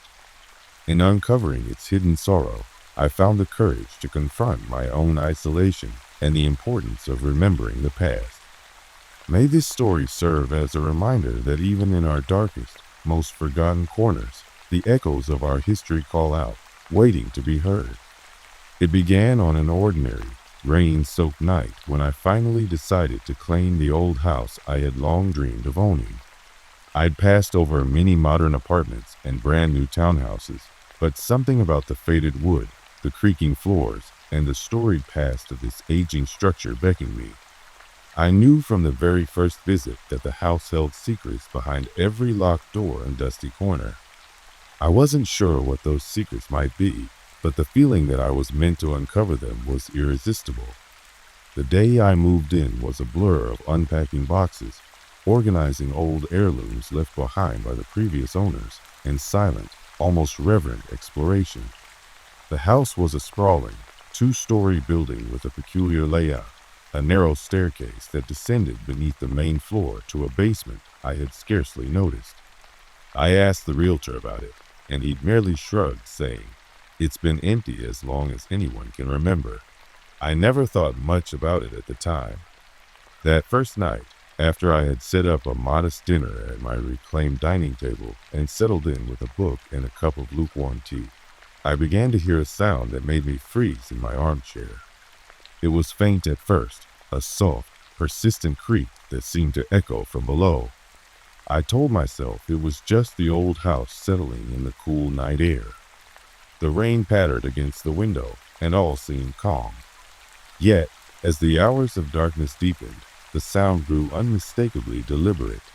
A slow, measured thump, as if heavy footsteps were pacing down the hallway of the basement. At 2:13 a.m., I was finally roused from a restless sleep by the unmistakable groan of the house. I lay there in the silence for what seemed like an eternity before bolting upright. My heart pounded as I strained to listen. That sound, an uneven, shuffling noise, seemed to be coming from the floor below. I remembered the narrow staircase tucked away in a dark corner of the living room, its entrance partly hidden by a threadbare rug. Though I had ignored it at move-in, I now realized that the basement must hold more than just storage. Perhaps it was where the history of this house was kept hidden, locked away from prying eyes. I rose, heart in my throat, and made my way over to the stairs. Every step creaked and moaned beneath my weight. each sound amplifying the lurking dread that I couldn't dispel. With the beam of my phone's flashlight trembling in my hand, I descended into the darkness. The air was cold and musty, thick with the scent of damp earth and something else, something ancient and inexplicable. The narrow staircase led me downward in a slow spiral until I finally reached the basement door. Before I could push it open, I hesitated, swallowed hard, and listened. There it was again, the sound of footsteps, irregular and heavy, echoing like the measured pacing of an unseen presence. I pressed my ear against the cold, warped wood of the door, my skin prickling as I strained to catch even the faintest detail. There was silence on the other side now, yet I knew better than to trust that silence. Summoning every ounce of courage, I turned the rusty knob and slowly eased the door open. A weak shaft of light revealed a sprawling space that stretched into shadows far larger than I'd imagined. The basement was cluttered with remnants of a forgotten era, old furniture draped in tattered sheets, stacks of dusty crates, and cobwebs glistening in the faint glow of my phone's light. In one corner, against a sagging wall, stood a large armoire draped in dark cloth. The atmosphere pressed in on me as I stepped inside. Every breath felt labored, as though I were inhaling the very grief and regret that had seeped into these walls over countless years. I wandered slowly among the relics, noticing details that made my skin crawl. Faded photographs in sepia tones that captured families long gone, letters and documents with dates that stretched back nearly 100 years, and odd trinkets whose purpose I could not decipher. I began to wonder if these items were deliberately arranged as if to tell a story, a message left by those who had once inhabited this space. In the midst of exploring, I stumbled upon something far more disturbing. A set of fresh muddy footprints leading from the heavy armoire toward a narrow doorway in the far wall. The print was unmistakably human, though the ground in this long abandoned basement had been undisturbed for decades. And yet, here were these footprints, small, erratic, like those of a child, fresh in a place that should have been long forgotten. My mind raced with possibilities. Had someone been living here in secret? Had a lost child once wandered these corridors and been trapped? I couldn't decide whether the footprints were evidence of a sleeping presence or the result of my own overactive imagination. Despite my horror, I felt an irresistible urge to follow the trail. With cautious steps, I advanced deeper into the basement, following the trail as it curved around old workbenches and piles of discarded newspapers. Every so often, I would stop, heart pounding, to listen for any sound that might confirm my worst fears. The passageway led me to a narrow hall lined with ancient, cracked stone walls.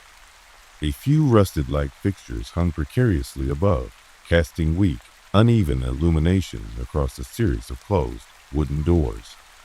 The footprints stopped abruptly at one of the doors, a heavy door with peeling paint and a large, ornate knocker molded in the shape of a snarling beast. I pushed my fingers against the door, feeling the chill of the surface.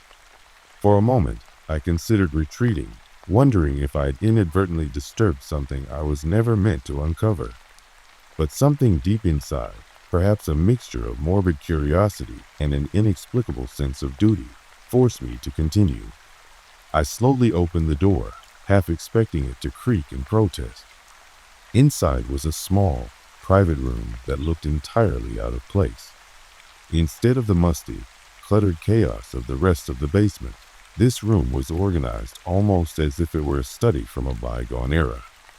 A large desk dominated the space, its surface covered with yellowed papers, faded photographs, and an assortment of old, leather-bound books.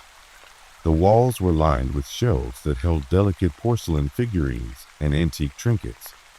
In the center of the room, perched on a pedestal, was a large mirror framed in elaborate, dark wood. For a moment, its presence startled me. Why would this mirror, so pristine compared to the decay around it, be preserved in this secret chamber? As I stepped inside, the door closed behind me with a definitive click, echoing like a final sentence in an old, tragic story. My eyes were immediately drawn to the desk. A journal lay open, its pages scrawled in a hurried, almost frantic hand. I approached slowly and began to read. The journal detailed the recollections of someone who had lived in the house long ago, a person whose words bled with sorrow and regret. The entry spoke of a terrible family secret, of a daughter taken too soon, of a promise broken by the cruelty of fate. The author wrote of a hidden room where she had concealed evidence of the tragedy, and of a mirror that was said to hold the soul of the lost child. I felt a chill that wasn't entirely due to the cold. The entries mentioned the child's name, Lillian, and described how, in the later years, the mirror would sometimes show a faint image of her sorrowful face when the author's anguish became too great to bear.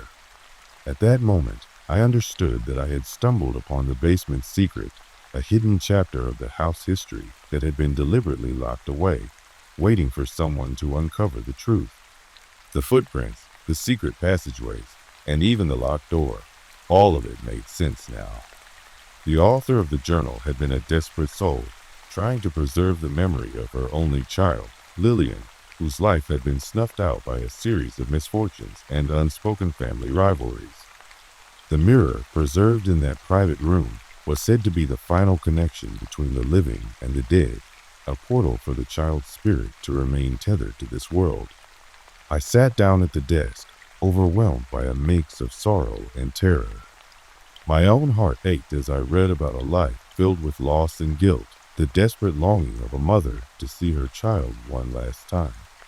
Every word in the journal carried an emotional weight that made the air in the secret study feel nearly unbearable. I could almost hear the muffled cries of a broken family echoing softly through the silence. Outside the room, footsteps began to stir once again, this time gentler, as if in cautious warning rather than threat. The sound was deliberate, measured, and filled with a strange sort of sorrow. Unable to resist the pull of the unknown, I rose from the desk and moved toward the mirror. Its surface was flawless and dark, reflecting not just my own terrified face, but also a superimposed image that chilled me to the bone. For just an instant, I saw a small figure, a little girl in a pale dress with tear-stained cheeks, standing behind me. I spun around, heart in my throat, but the room was empty save for the heavy silence and the ghost of grief that permeated every corner. I turned back to the mirror, only to see the figure again. The girl's eyes met mine with a desperate pleading, as though trying to communicate a message that transcended the barrier between the living and the dead. It was in that moment that I began to suspect that the footprints I had followed were not made by someone still alive, but rather by a spectral remnant, a child whose small feet had once padded innocently across these floors. Perhaps Lillian's spirit had roamed these corridors searching for the love and recognition that had been denied to her in life. The journal's final entry had ended abruptly, the ink nearly smeared by tears. If anyone finds this, know that I have lost everything. Lillian, my darling, I cannot keep you hidden forever. I beg you to be remembered. That plea reverberated in my mind as I stared into the mirror. For hours, I sat in that secret study, the storm outside intensifying as if echoing the tumult within me. I resolved then that I could not let this tragic story fade into oblivion. I gathered the journal, a few of the fragile photographs, and copies of the old newspaper clippings I had found scattered in the basement. With shaking hands, I documented every detail, determined to piece together the full truth of what had transpired in this accursed house. I made several trips between the secret study and the main areas of the basement, searching for additional clues, hidden compartments in the walls, engraved initials on ancient beams, faded handprints on long-forgotten artifacts. Each discovery pulled me deeper into the sorrowful tale of Lillian and the mother who had tried in vain to preserve her memory. The basement itself seemed to transform during my investigation. Shadows lengthened and shifted in a way that suggested the lingering presence of old sorrows.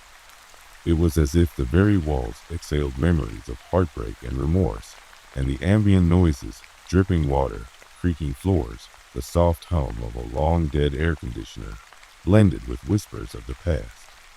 I found myself speaking aloud, asking questions into the darkness, hoping that somewhere amid the echoes I would hear the answer.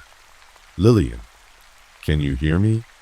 I'd call softly, and sometimes for a heartbeat, I felt that the air vibrated with a response, a faint, indistinct murmur that might have been a sigh or perhaps a plea.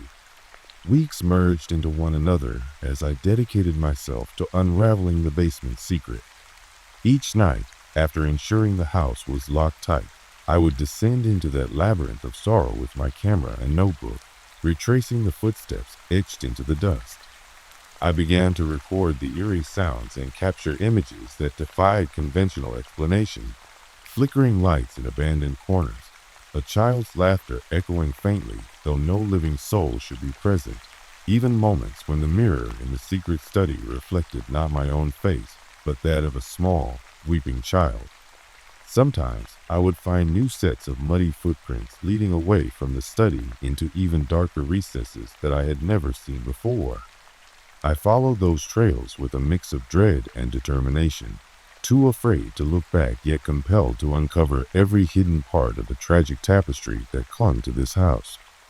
One particularly stormy night, as the wind howled like a chorus of lost souls and the rain drummed relentlessly on the roof, I uncovered a final piece of evidence.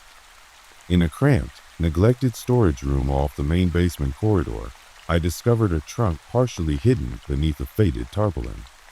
Inside lay a collection of personal belongings, a small, worn teddy bear, a lock of hair sealed in a faded envelope, and a delicate silver locket engraved with the initials R. My hands trembled as I opened the locket, and inside was a tiny, sepia-toned photograph of a little girl whose sad eyes looked eerily like the apparition I had seen. This confirmation shattered any remaining hope that the haunting was but my imagination. I was in the grip of something far more real than I could have ever believed, a curse of memory and mourning that had persisted in the silence of these walls. I spent the following days compiling every scrap of documentation, every photograph, every handwritten note. I reached out to local historians and scoured old records to understand the tragic fate of Lillian and her family. I learned that the house had once belonged to a prominent family whose reputation was marred by scandal and loss. Lillian, it turned out, had been a bright, gentle child caught in the crossfire of family secrets and a bitter feud that led to a series of misfortunes culminating in a mysterious fire. The tragedy was hushed up, the memories deliberately obscured by those who wished to forget. And now, her spirit, along with that of her grieving mother, seemed to haunt the basement, the last bastion of their shattered past. With time, I began to feel that my role in this unfolding drama was not that of a mere intruder, but of a reluctant chronicler, a person entrusted with the responsibility to remember and bear witness. I created an extensive archive, digitizing photographs, transcribing every journal entry, and even publishing fragments of the story on local forums, urging anyone who might have even the faintest recollection of Lillian to come forward. The response was both heart-wrenching and bizarre. Some recounted long-forgotten family stories. Others whispered that they'd heard similar sounds in their own homes. I became a repository for the collective grief of a past generation desperate to be seen. Yet even as I documented her tragic history, the supernatural events in the basement grew more insistent. At night, I would lie awake, my eyes fixed on the dark ceiling, listening to the rhythmic thumping of footsteps and distant voices. There were moments when I could feel a cold hand brush against mine as I walked past the closed storage rooms, or when a child's giggle echoed softly, only to vanish like a mirage. The presence in the basement was not malevolent. There was a deep, overwhelming sadness in its echoes, but it was insistent, a constant reminder of a wound that had never healed. One evening, after an exhausting day of investigation and record-keeping, I returned to the secret study to find it transformed. The mirror, which had previously held only fleeting images of a weeping child, now burned with a steady, ghostly light. In its reflection, I saw not myself, but a full, sorrowful apparition, a woman in an old-fashioned dress, her face etched with grief and resignation. She appeared to be silently pleading with me, her eyes silently demanding that the truth of her loss be acknowledged. For what seemed like hours, I stood there transfixed, unable to tear my gaze away from the haunting image. In that moment, I finally understood that the basement's secret was not simply a series of random hauntings. It was a call to remember, to honor the legacy of pain and tragedy that had been walled away for far too long. I gathered my courage and addressed the apparition aloud. I will remember you. I promise I will not let your story fade into oblivion. Whether it was my words or the raw emotion behind them, the air in the room seemed to vibrate with a bittersweet relief. The apparition slowly faded, leaving behind only the soft glow of the mirror and the quiet thud of my own heartbeat. I knew that the process of healing would be long and agonizing, but at least, for now, I had done my part to break the silence. Even now, as I live in a new home and try to bury the memories of that haunted basement beneath layers of routine and modernity, I often hear the echo of those footsteps late at night. I preserve the journal and photographs in a safe place and continue to share Lillian's story with anyone willing to listen. The basement's secret is now a part of me, a reminder that the past never truly dies, and that every house, every relic, can harbor stories too painful to forget. I have learned that facing the ghosts of our history, however tragic and unsettling, is the only way to bring some measure of light into the darkness. In the echoing corridors of that basement, I found not just horror, but the profound, aching beauty of memory, loss, and ultimately, redemption. And so, whenever I hear a stray noise or catch a glimpse of a shadow in a quiet room, I pause, remember, and honor those who came before me, lest their secrets be lost in the silence forever.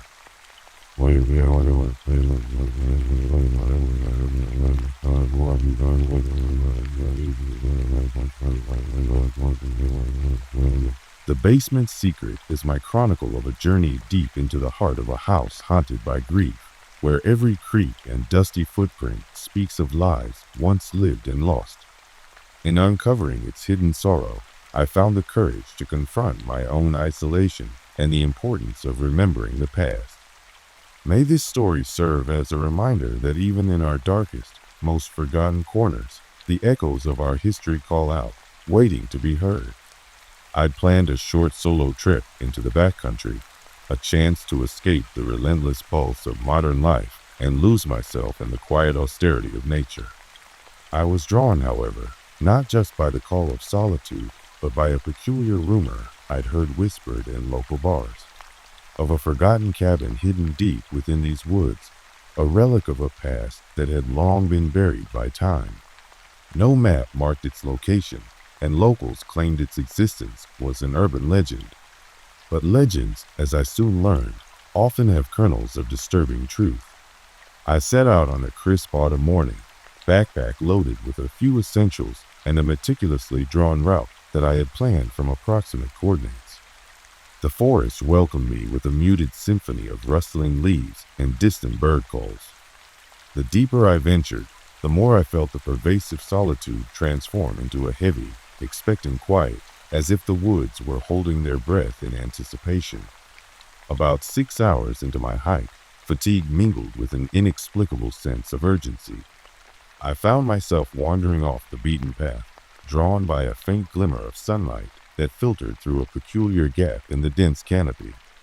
There, almost hidden by overgrown ferns and tangled vines, stood a narrow clearing. In the center, half swallowed by creeping ivy and shadows, was a dilapidated cabin that looked as though it had been abandoned for decades. I stopped dead in my tracks. My heart hammered as I approached the weathered structure. The cabin was constructed of dark, splintered logs, its once proud architecture now reduced to uneven walls and sagging roofs. Its windows, shattered and crusted with grime, seemed like the hollow eyes of a long-dead sentinel.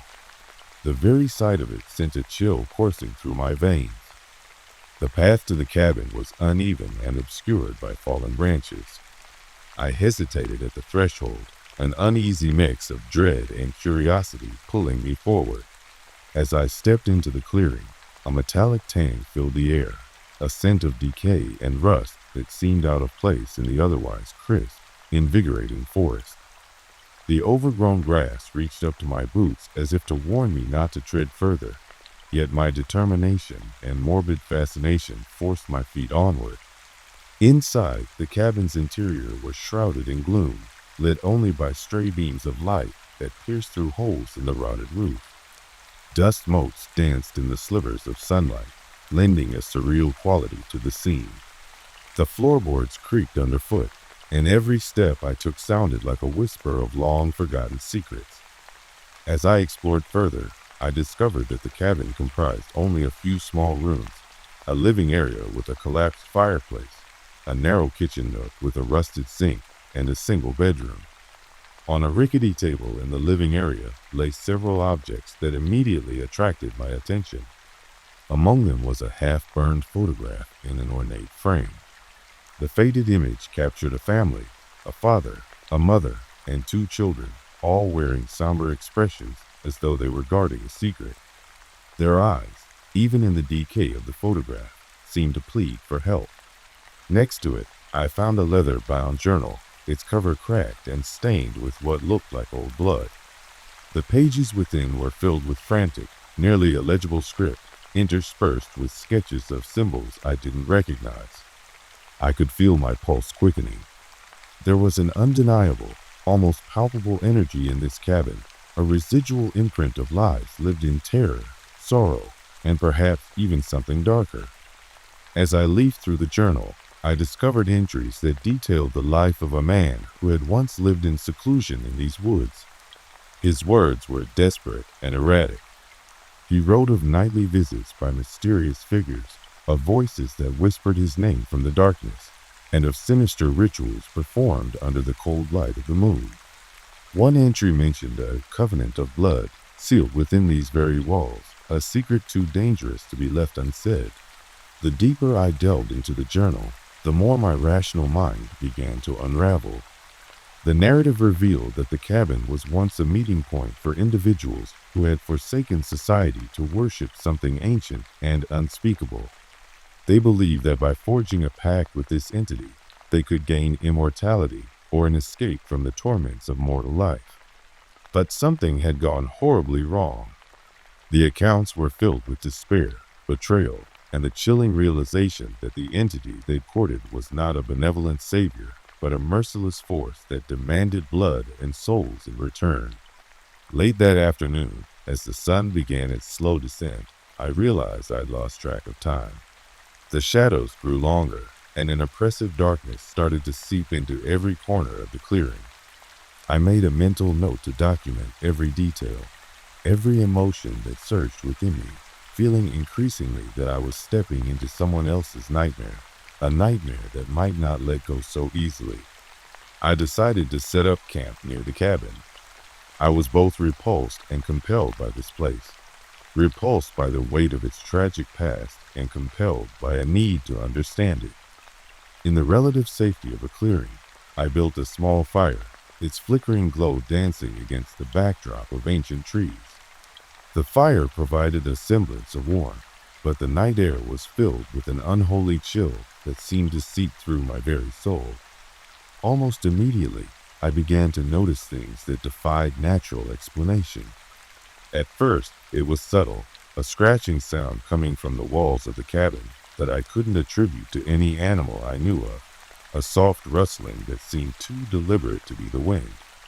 Then came the whispers. Faint, murmured voices, as though echoing from the depths of the forest.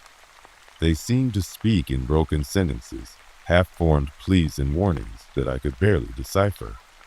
I sat rigid, straining to understand their message, my hand trembling as I clutched the journal. I tried to dismiss it as my imagination. After all, I'd spent hours alone in a decrepit cabin, and the isolation was bound to play tricks on my mind.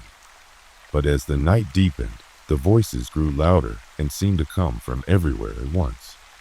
They called out names, some familiar, others utterly alien, and they spoke of darkness and the inevitability of fate.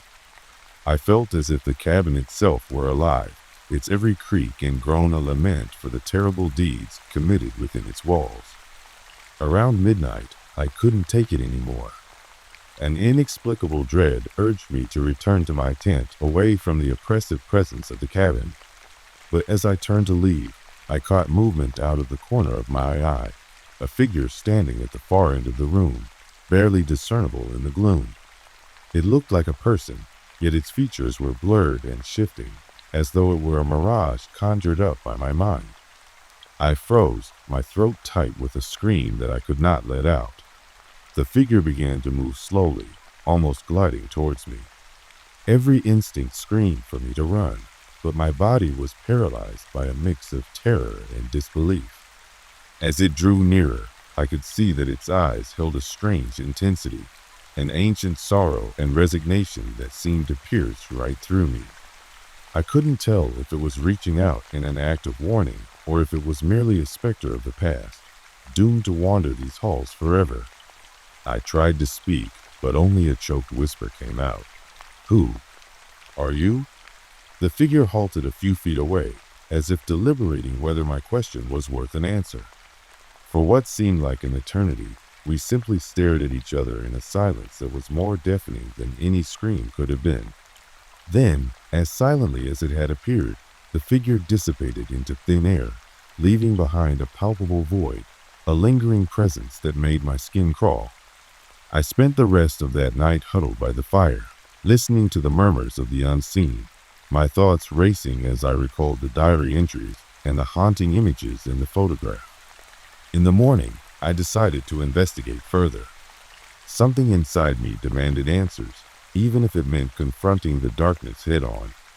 Returning to the cabin, I meticulously searched every nook and cranny. In a hidden compartment beneath a loose floorboard in the living area, I discovered a small, rusted key. It was engraved with odd symbols that matched those in the journal, and it felt unnervingly warm to the touch, almost as if it had been waiting for me. My pulse accelerated as I realized this key might unlock something critical, a mystery that had long been locked away in time. With trembling hands, I made my way to a narrow door concealed behind a torn curtain in the bedroom. The door creaked open to reveal a small, cramped room that seemed frozen in a different era. The walls were lined with faded photographs, newspaper clippings, and handwritten letters. In the center of the room sat a wooden desk with an ornate mirror. As I gazed into the mirror, I didn't just see my own reflection. I saw fleeting images, faces of people long gone, their expressions etched with horror and longing. For a brief moment, I felt a surge of profound empathy, as though those souls were trapped in a never-ending cycle of suffering, desperate for release. I carefully lifted one of the letters and began to read. It detailed the tragic history of the cabin's inhabitants, a family shattered by grief when one member had gone missing under mysterious circumstances. The missing person was rumored to have been ensnared by the cult that once occupied the cabin, their fate sealed by a horrific pact. According to the letter, the family believed that if the wrong person were to find the cabin and disturb its sanctity, the vengeful spirit of the missing person would claim them as retribution. I shivered as I pieced together each detail. The intensity of my emotions was overwhelming. The air in that secret room felt charged, as though the very walls harbored the sorrow and rage of those lost souls. My mind reeled with questions. Was I merely an accidental intruder, or had fate guided me here to relive the final, horrifying chapter of a tormented family's legacy? As dusk began to fall, I felt an almost magnetic pull towards the mirror again. I could no longer ignore the sense of foreboding that clung to every inch of the cabin. The whispers had ceased for a while, and eerie silence settled in their place, broken only by the occasional creak of the settling wood. In the gathering gloom, I decided it was time to leave. The forest beyond the clearing no longer offered solace. It now seemed to be a labyrinth of haunted recollections that might claim me as their next victim. I gathered the journal, the key, and the few letters I could salvage, carefully tucking them into my backpack as tangible pieces of a mystery that was bigger than I had ever imagined. Every step I took back towards the clearing was accompanied by an oppressive sense of being watched. not only by the eyes of ancient trees, but by something far more malevolent lurking in the shadows. Outside, the woods had transformed into a realm of nightmares. The interplay of moonlight and darkness rendered every shape sinister. I stumbled through the underbrush with my heart pounding, each distant rustle or cracking twig sending shockwaves of terror through my mind. It wasn't long before I realized that I wasn't alone on this path. Footsteps echoed mine, sometimes matching my pace, sometimes trailing just behind. I quickened my speed, the forest suddenly full of unseen predators. In a desperate bid for escape, I veered off the narrow trail and plunged into a tangled mass of trees and brambles. The oppressive darkness seemed to close in on me, and somewhere in the distance, I could hear a low, guttural sound, a sound that could only belong to something not entirely human. Every instinct urged me to run faster, my legs moving on their own as I tried to outrun the looming nightmare. After what felt like an eternity of frantic running, I burst into a small clearing. There, the forest opened up, revealing a moonlit pond with glassy, undisturbed water. For a fleeting moment, I felt a hint of relief. I crouched near the water's edge, panting and glancing around nervously, convinced that any movement in the dark woods would signal the approach of my pursuer. The silence of the pond was eerily perfect, until I noticed my own reflection ripple and blur as if something had disturbed it from behind. Slowly, I turned, and there in the gloom stood a gaunt figure draped in tattered clothing. Its eyes glowed faintly under the moon's pale light, and its elongated fingers pointed directly at me. I dared not speak, terrified that any sound would shatter the fragile tranquility and bring upon me a fate beyond imagining. The figure advanced slowly, each step deliberate and heavy with a sense of inevitability. In that agonizing moment, memories of the diary entries and the heartfelt letters came flooding back. I understood that I was not simply witnessing the tragedies of the past. I was part of an unbroken chain linking the lost souls of the cabin to the present. The figure, whether spirit or something else entirely, was a guardian of secrets too terrible to be forgotten. It reached out with a trembling hand, as if inviting me to uncover the truth hidden in the darkness. I felt a strange compulsion that overrode my natural instinct to flee, a need to understand what had been set in motion long ago. My body slowed, and I met the figure's gaze. In the reflection of its eyes, I saw a lifetime of grief, betrayal, and a desperate hope for redemption. Then, as silently as it had appeared, the spectral figure faded into the night. I was left alone by the pond, shaken to my core and grappling with the realization that the boundary between the living and the dead was thinner here than anywhere else. Clambering to my feet, I resolved that I could not abandon the truth that the cabin and its haunted past demanded to be understood. The trek back through the forest was a trial of endurance and willpower. Every snap of twig underfoot was a reminder of unseen eyes tracking my progress. When I finally emerged from the oppressive darkness of the woods and back onto a faint, nearly forgotten logging road, the break of dawn was my only solace. In the days that followed, I pored over the journal and the salvaged letters, trying to piece together the tragic timeline of the cabin's occupants. I learned that the missing member of that family had been involved with a secretive sect that believed in transcending mortal existence through forbidden rituals. Their hopes had twisted into madness, and when the ritual went awry, it did not end with death, but with a curse, a lingering presence bound to the site and to anyone who dared disturb its slumber. I contacted local historians and delved into archived records, finding whispers of these events in dusty county documents and town folklore. The deeper I dug, the more it became evident that what I had experienced was not an isolated incident, but a thread woven into a fabric of recurring tragedies spanning generations. Every night since my escape, I have dreamed of that cabin. I see myself wandering its gloomy corridors, hearing the soft whispers of voices that beg for release, and witnessing spectral figures silently reenact the horrors of that forgotten past. I can't shake the feeling that I am now linked to the fate of that place. I have become a reluctant guardian of its secrets, burdened with the knowledge that some mysteries are perhaps best left undisturbed. Every new day is colored by a lingering dread and an almost inevitable pull back to that clearing in the woods. Even now, as I sit before my computer recounting these events, I can still smell the metallic tang of decay, see the brittle image of the family's pleading eyes, and feel the oppressive weight of the cabin's sorrow. I have returned to civilization physically, yet a part of me remains forever in those dark woods. The memory of that spectral figure at the pond is a permanent scar on my psyche, a reminder that some places and some secrets can never truly be left behind.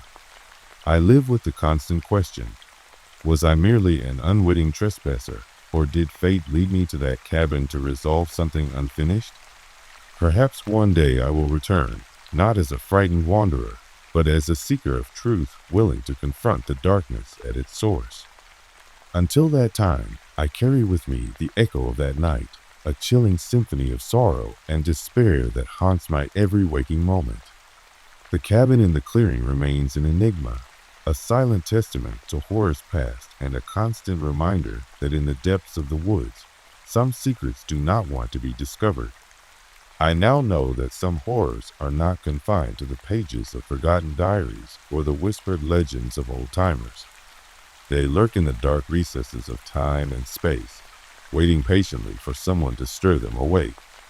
And as the nights grow longer and the shadows creep in earlier with each passing autumn, I can't help but wonder if I am being watched still. If the forest ever truly lets go of its captive souls, or if I am destined to walk alongside them for the rest of my days. For now, I have survived that terrible night, but the whispers continue in my dreams, and the spectral face at the pond lingers in my mind. The memory of that cursed cabin, its forgotten legacy of despair, and the unyielding pull of its dark mystery will remain with me, a permanent part of who I am, until the day I finally face it again. I had always felt a comfortable solitude in my old family home, a place full of memories, creaking floorboards, and the subtle hush of age. That late autumn evening, as I sat alone in the living room with only the soft glow of a single lamp to break the darkness, I began to wonder if the quiet was perhaps a little too quiet. The wind outside rattled against the window panes and rain drummed on the roof, but there was something else, a series of faint, deliberate thumps echoing from above. At first, I assumed it was merely the settling of an old house against a chill night. I had spent the afternoon cleaning and organizing, and maybe the temperature drop had caused the wood to contract. But as minutes turned to hours, the thumping grew more insistent. Every so often, I would pause mid-sip of my lukewarm tea and strain to listen, my heart pounding in my ears. I couldn't shake the feeling that someone, or something, was out there, watching. I remembered childhood warnings about the attic. My mother once told me, with a half smile that was meant to gently tease, "Don't ever go up there after dark, dear. Some secrets are better left forgotten." At the time, I'd laughed it off. But now, alone in this vast, creaking house, those old tales of a restless presence lurking among dust and forgotten relics began to feel all too real. I tried to distract myself by flicking through an old photo album. The images of sunlit days and smiling faces did little to quiet the rising tension. Instead, an icy dread crept over me every time I caught a sound, a soft rustling in the ceiling, a scrape as if an object were dragging along the beams. I could almost swear I heard a whisper, indistinct yet laden with a meaning I couldn't fathom. After what felt like an eternity, I stood and approached the narrow doorway that led to the attic. The door, painted a faded pale blue, hung slightly off its hinges. Its peeling paint and age-worn brass handle gave it an aura of melancholy abandonment. I hesitated at its threshold, half expecting to hear something from within, maybe a rasping voice or even the quiet sound of a sob. Instead, there was only silence. I flicked on my cell phone's flashlight and, with trembling hands, pushed open the door. A burst of stale, dust-laden air enveloped me as the old wooden stairs creaked under my weight. I climbed slowly, each step punctuated by the echo of my rising heartbeat. The atmosphere grew thicker the higher I ascended, a mix of despair, hidden grief, and a sense of foreboding that prickled at the back of my neck. At the top of the stairs, I paused at the narrow entryway. The attic revealed itself in weak, spectral light that streamed through a grimy window. Boxes, old furniture shrouded in yellowing sheets, and cobweb trinkets filled the space, each relic a silent witness to the passage of time. Yet, in the far corner of the room, I sensed movement, a dark, indistinct shape that didn't belong among the dusty antiques. I aimed the beam of my phone's light at the shape. For an instant, the darkness receded, and I saw nothing but shadows. Then, with a slow, deliberate motion, it reappeared. My breath caught in my throat. There, standing in the dim haze near a battered mirror, was a figure as vague as smoke. Its form was human enough, shoulders stooped, head slightly bowed, but its eyes were the most unnerving part. Deep, hollow voids that seemed to blink in and out of existence, as if they were trying to tell me a secret. I froze on the spot, my mind racing. Was this a trick of the light? Had my imagination, fueled by too many late-night horror movies, finally gotten the better of me? The figure did not move, yet I felt as though its gaze bored into the very soul of my being. Every instinct urged me to run down the stairs, to retreat back to the safety of the living room, but a deeper, inexplicable compulsion held me there. A soft, almost imperceptible whisper floated through the stagnant air. I couldn't make out the words, but they carried a weight that pressed against my chest like a physical burden. I know you. The sound seemed to say, trailing off into a faint wail that mingled with the moan of the wind outside. It wasn't a familiar voice, and it filled me with a primal terror that I had long thought belonged only in nightmares. I wanted to call out, to demand that the presence show itself or speak clearly, but the sound died in my throat. Instead, I stood in that oppressive silence, paralyzed by the intensity of my own fear and the weight of the unknown. In that moment, every creak of the wood and every exhale of the wind sounded like a deliberate message, a coded invitation to confront something buried deep within the house history, or perhaps within my own troubled memories. Gathering every ounce of courage, I stepped forward into the center of the attic. The beam of my light wavered as my hand trembled uncontrollably. I moved closer to the mirror, where the figure seemed most concentrated, and in its reflection I caught a glimpse of something more, a flash of an old photograph pinned crookedly to the wall behind it. I couldn't tell at first, but as I drew near, I recognized it as a portrait of a solemn young woman with sorrowful eyes. A date scrawled at the bottom read 1912. A chill ran down my spine as the pieces began to merge in my mind. My grandmother had once told me stories of a tragic occurrence in this house, a long-ago death, a mysterious loss, and a promise that the spirit of the departed would forever roam the upper floors, seeking recognition and closure. Had I unwittingly provoked this specter simply by setting foot in the very place where it once lived?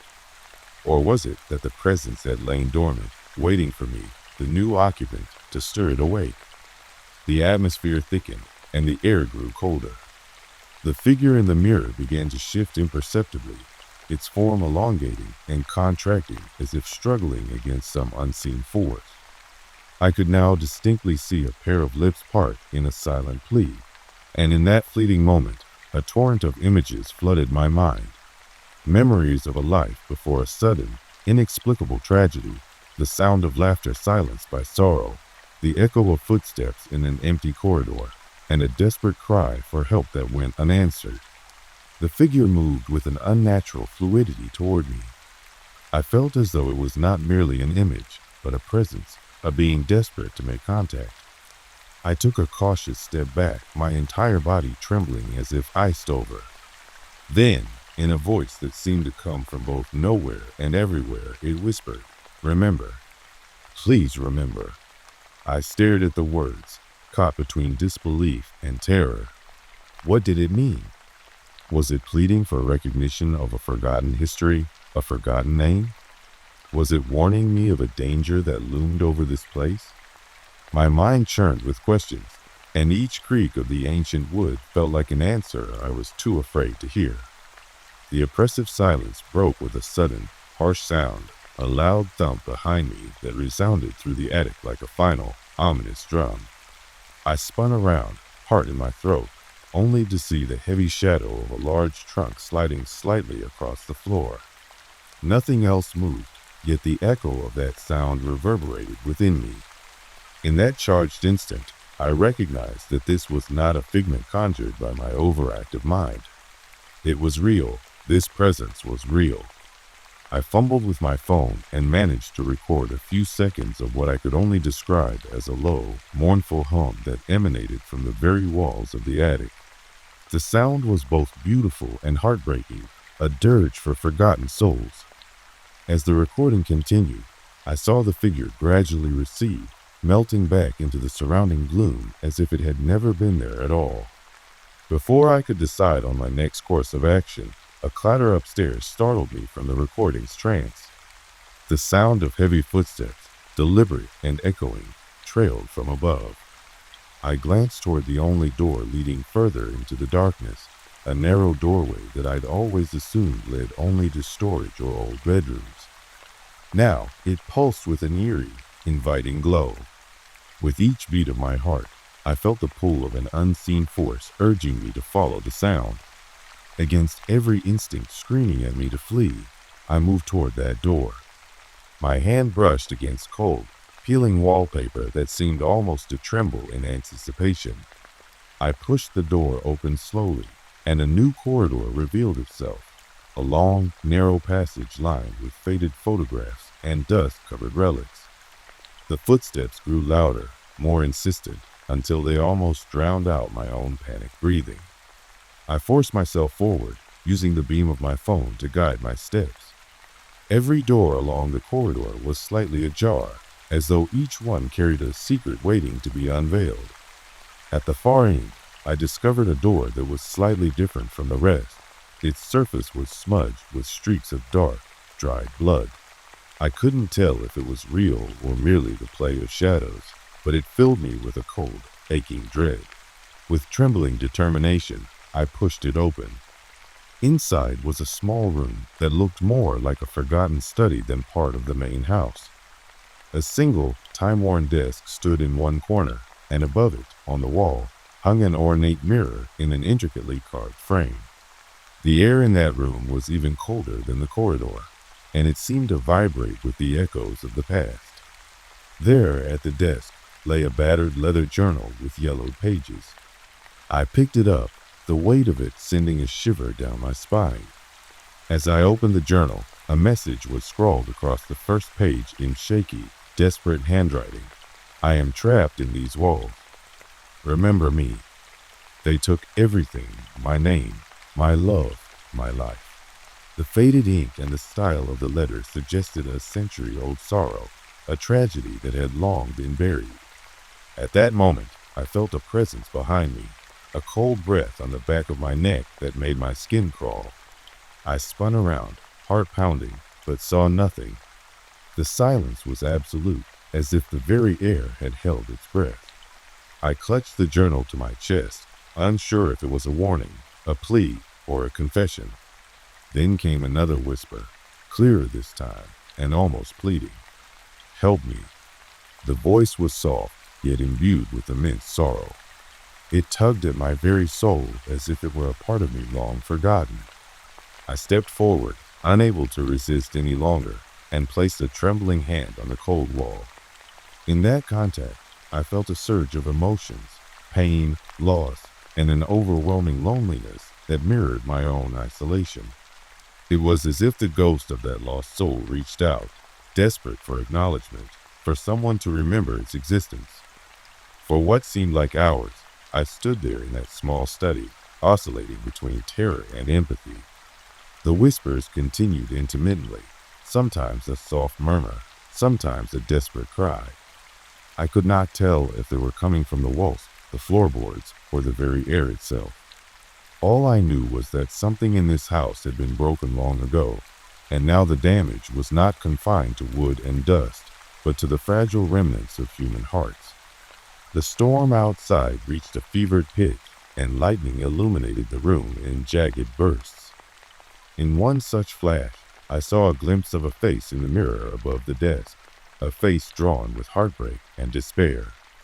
In that split second, I understood that the specter was not my enemy, but a wounded soul reaching out for release. The diary and the shattered reflections were fragments of a history steeped in forgotten pain, a life that had been taken away by circumstances too terrible to bear. I resolved then to do something. I had to remember. I had to honor the plea of this unseen presence by discovering its story, by piecing together the fragments of a long-forgotten tragedy. I dashed down the corridor back to the living room, clutching the journal as if it were a lifeline, and started to search through the house for clues, old letters tucked behind faded wallpaper, photographs hidden under loose floorboards, and even records of local deaths archived in the dusty family cabinet. Every discovery deepened the mystery. I found an old newspaper clipping from 1912 detailing a bitter tragedy. A young woman, known only by her first name, Eleanor, had vanished mysteriously after a scandalous affair within this very house. Rumors had swirled for years, whispers of betrayal, sorrow, and a restless spirit left behind. The journal's writing mirrored the style of those days, and the despair was unmistakable. As the night wore on, I felt the presence drawing nearer. Shadows crept along the walls, and I could sense the ghost's watchful eyes tracking my every move. I began to fear that by delving too deeply, I might awaken forces far beyond my control. Yet, every fiber of my being screamed that I could not abandon Eleanor to the silence of the attic forever. I had to remember her. I had to set her spirit free. Suddenly, the sound of footsteps behind me, the same slow, measured thuds from earlier, echoed again from the staircase. I backed away from the desk, journal in trembling grip, as the sound became nearer, and then paused right at the threshold of the study. My pulse raced, and for a frozen moment, the world seemed to slow. Then, as if in response to my silent plea, the door behind me creaked open. I spun around and caught sight of the ghostly figure emerging from the shadow of the corridor, its hollow eyes fixed upon me with an intensity that cut through the darkness. There was no malice in its gaze, only an overwhelming, unfulfilled longing for recognition and resolution. The figure's voice, now clear as crystal in my mind, murmured, "I'm so tired. Please, help me remember." The plea resonated through me, echoing the quiet sorrow that I had felt in the cold touch against the wall. I whispered in response, "I will not let you fade away." "I'll remember," I promised. The specter's form wavered, as though caught between existence and oblivion. I felt an almost tangible weight lifting from the room as the ghost's features softened. For a moment, the oppressive dread eased, replaced by an inexplicable compassion. I reached out toward the figure, but as my fingers neared the ephemeral form, it dissipated like smoke in the wind, leaving only a fading echo of its desperate call. In that silence, I understood that the entity's message was not to instill terror, but to remind me of the human cost of forgotten history. With the journal clutched tight and a determination to uncover Eleanor's truth, I left the attic and returned to the living room. My hands still shook as I sat at the dining table, surrounded by documents and clippings that painted a tragic tapestry of love, betrayal, and loss spanning over a century. The storm raged on outside, but within me, a quiet resolve took root.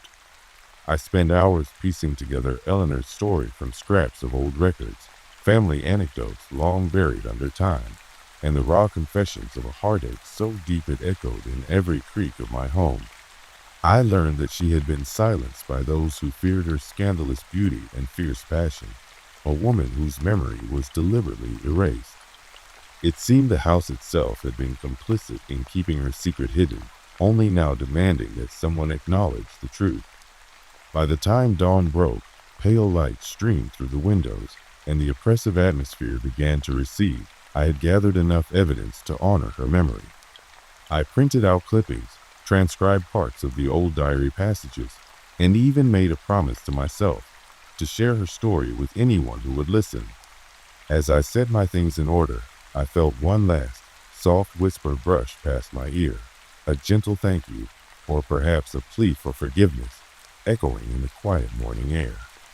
Even now, as I write these words in the safety of daylight, I can't shake the lingering presence of that night. I still hear faint footsteps in the attic on stormy evenings.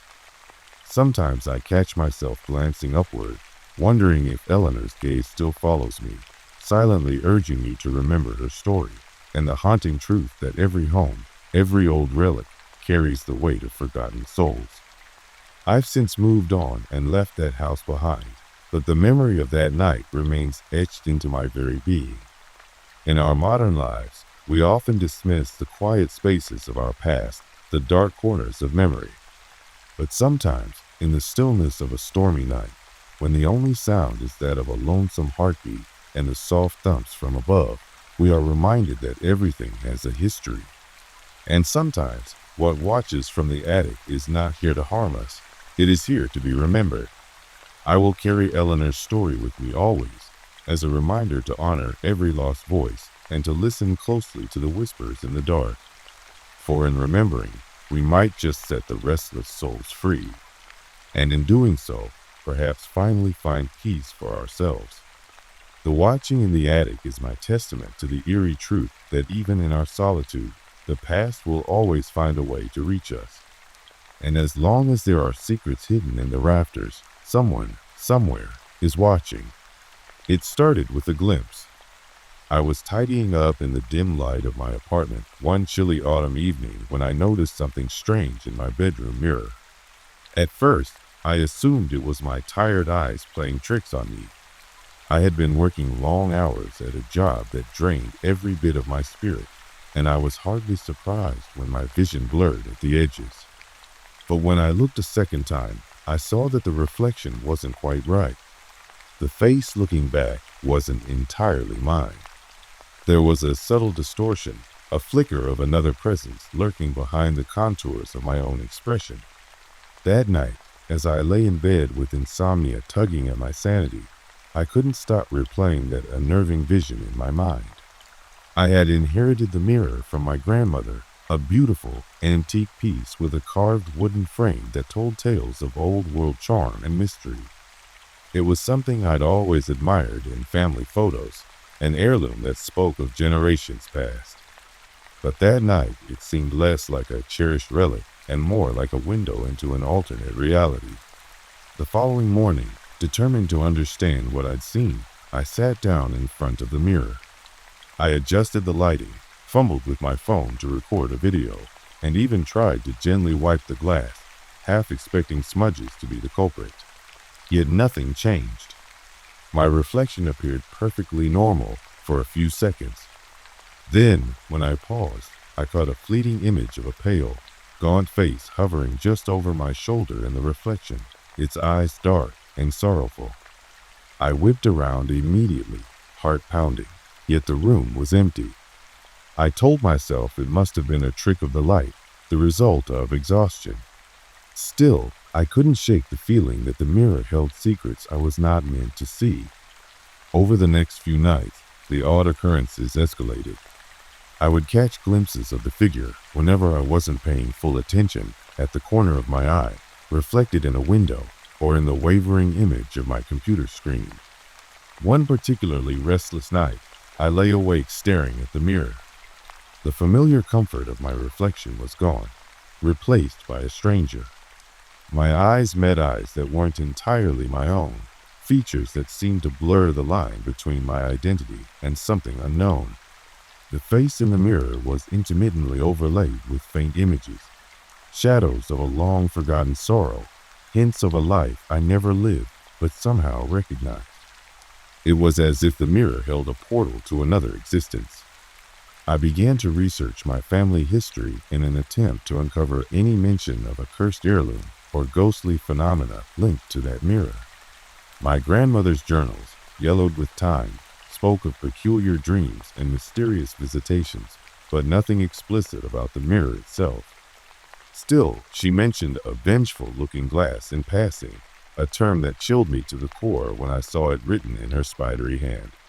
I combed through old letters, searching for any clue that might connect the dots. At times, sleep evaded me for nights on end, replaced with mind-racking anxieties and a persistent feeling of being watched. One evening, overwhelmed by a mix of dread and determination, I decided that confronting this phenomenon head-on was my only option. I set up cameras around my room to monitor every angle of the mirror. The first night of recording was uneventful. The footage showed nothing but my solitary, restless sleep and the ordinary ambience of a quiet apartment. But on the second night, something extraordinary happened. I awoke at 3:17 a.m., heart galloping, to the sound of soft scratching coming from behind the mirror. My eyes struggled to adjust in the darkness as I fumbled for my flashlight. When I shone its beam on the glass, I noticed faint, ghostly traces that looked like handprints scratched into the surface. They were too shallow to be real damage, yet they pulsed with a strange luminosity, as if alive. The following days became a blur of investigation and paranoia. I rewatched the footage repeatedly. In one segment, I saw the mirror's surface ripple as if disturbed by invisible fingers. My own reflection lagged behind my every movement, a slow, eerie delay. In another clip, the camera captured an entire sequence where my reflection's eyes darkened dramatically, and in one frame, I could swear the reflection was not mimicking my movements at all. Instead, it seemed to act independently, its head slowly tilting as though it were surveying me with an intelligence that was not mine. The more I watched, the more I began to believe that my mirror was more than just a piece of antique glass. It had become a conduit for something beyond ordinary comprehension. Sleep became a distant memory. The relentless horror of the mirror plagued my waking hours and taunted my nightmares. I tried to cover it up with a heavy blanket to hide from the unsettling visions it invoked, but that only seemed to worsen my isolation. Every time I removed the covering, the mirror greeted me with the unnerving possibility that something was waiting, something that was not me, but was an echo of me, an alternate version contorted by sorrow and regret. Desperation led me to confide in a close friend, Mark, whose rational mind had always been my anchor. He listened carefully as I described every detail, the inexplicable delays, the ghostly handprints, and the disembodied expressions. Mark suggested that stress and sleep deprivation might be amplifying my imagination, urging me to get help. I attempted to explain that it wasn't just my mind playing tricks. The evidence on the footage was irrefutable, but his skeptical eyes left me questioning if I was truly losing grip on reality. I began to wonder if I was experiencing a form of psychosis. However, one particular incident shattered that thought completely. One stormy, pitch-black night, I awoke to find the mirror completely dark. Not a trace of my face, nor any reflection of the room, only an impenetrable void. Panic surged through me. I fumbled to turn on all the lights, yet nothing changed. Slowly, as I sat terrified before this endless blackness, a movement caught my eye. From within that void emerged a shadow, a dark, wraith-like shape that approached with a deliberate slowness. It wasn't until the figure was nearly upon me that I saw the faintest glimmer in its eyes. They pulsed with an otherworldly light that made my blood run cold. I wanted to scream, to run, but I was paralyzed by the relentless grip of fear. The shadow lingered, examining me with a silent intensity that spoke of centuries of despair. Then, just as silently, it receded back into the darkness, leaving the mirror as empty as if nothing had ever been there. The next morning, drenched in sweat and shaking uncontrollably, I forced myself to confront the mirror once more. I could no longer ignore what I had seen. I began an exhaustive documentation process, scribbling down every detail in a journal, noting the exact times of occurrences, and describing the ghostly features with painstaking precision. I even attempted to capture the moment using different cameras and settings, hoping that technology might offer an explanation. But each attempt only deepened the mystery. The mirror began to change its behavior subtly. On some days, it would show a flicker of a face from behind me. On others, it would seem to swell with a dark energy that pulsed in sync with the rhythm of my heartbeat.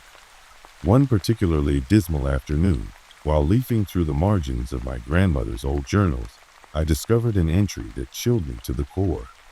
The entry described a ritual of remembrance, a way for a restless spirit to communicate with the living. It mentioned that if a family heirloom, especially a mirror, did not reflect one's true self, it was because it was absorbing the soul of someone who was lost and yet still tethered to that world. According to the diary, the mirror would gradually reveal the image of the departed if the current occupant paid close attention.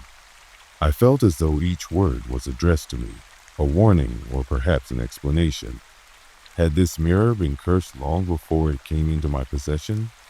Was it possible that by merely gazing upon it, I was inadvertently inviting a lost soul into my life? The thought both fascinated and terrified me. Driven by a morbid curiosity and a desperate need for answers, I began to experiment. I stood before the mirror day after day, trying various rituals I found in the margins of old occult books, lighting candles in a circle around it, reciting spoken affirmations of remembrance, and even leaving objects that belonged to my family as offerings. In the quiet moments after these rituals, I sometimes caught fleeting glances of a face that wasn't mine, a young woman with sorrowful eyes and a faint smile of resignation. Her presence was neither malevolent nor protective. It was as though she existed solely to be acknowledged, to be remembered. As the weeks turned into a blur of sleepless nights and feverish investigations, I found myself becoming increasingly detached from who I had once been. My reflection, or rather the lack of it, became a daily torment. I would stand for hours in front of the mirror, watching as the comforting image of my own face wavered, replaced over and over with that mysterious, spectral visage. There were moments of eerie clarity when I almost believed the mirror was trying to tell me its story, a tale of loss, betrayal, and an unfulfilled promise that stretched back generations. I began to piece together fragments of a tragedy.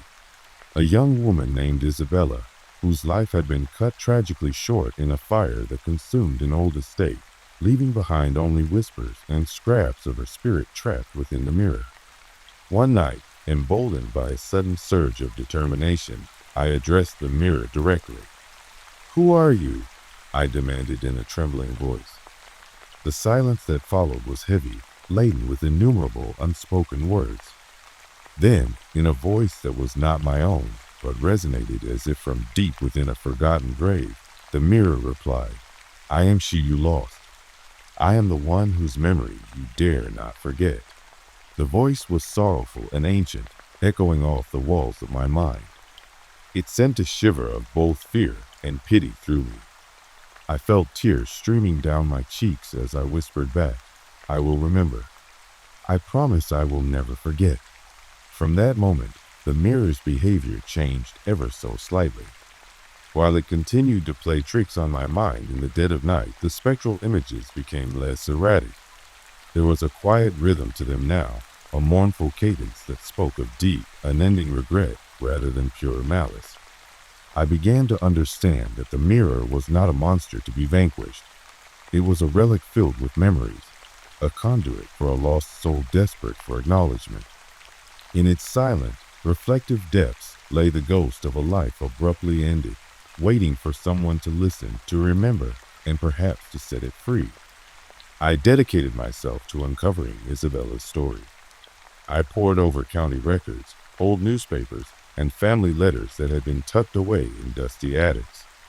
Over months of painstaking research, I assembled a mosaic of her life, a young woman of beauty and passion, whose life had been marred by misfortune, scandal, and ultimately an untimely death in a fire rumored to have been no mere accident. Every clue I unearthed deepened my connection to her, and with every new fact, I felt the mirror's presence grow stronger, more resolute in its silent plea for remembrance. Some nights, as I sat alone in the flickering candlelight, I would feel her presence like a gentle caress, a reminder that Isabella's spirit was now a part of me. I began to see her not as a haunting specter, but as a tragic figure whose story demanded to be told.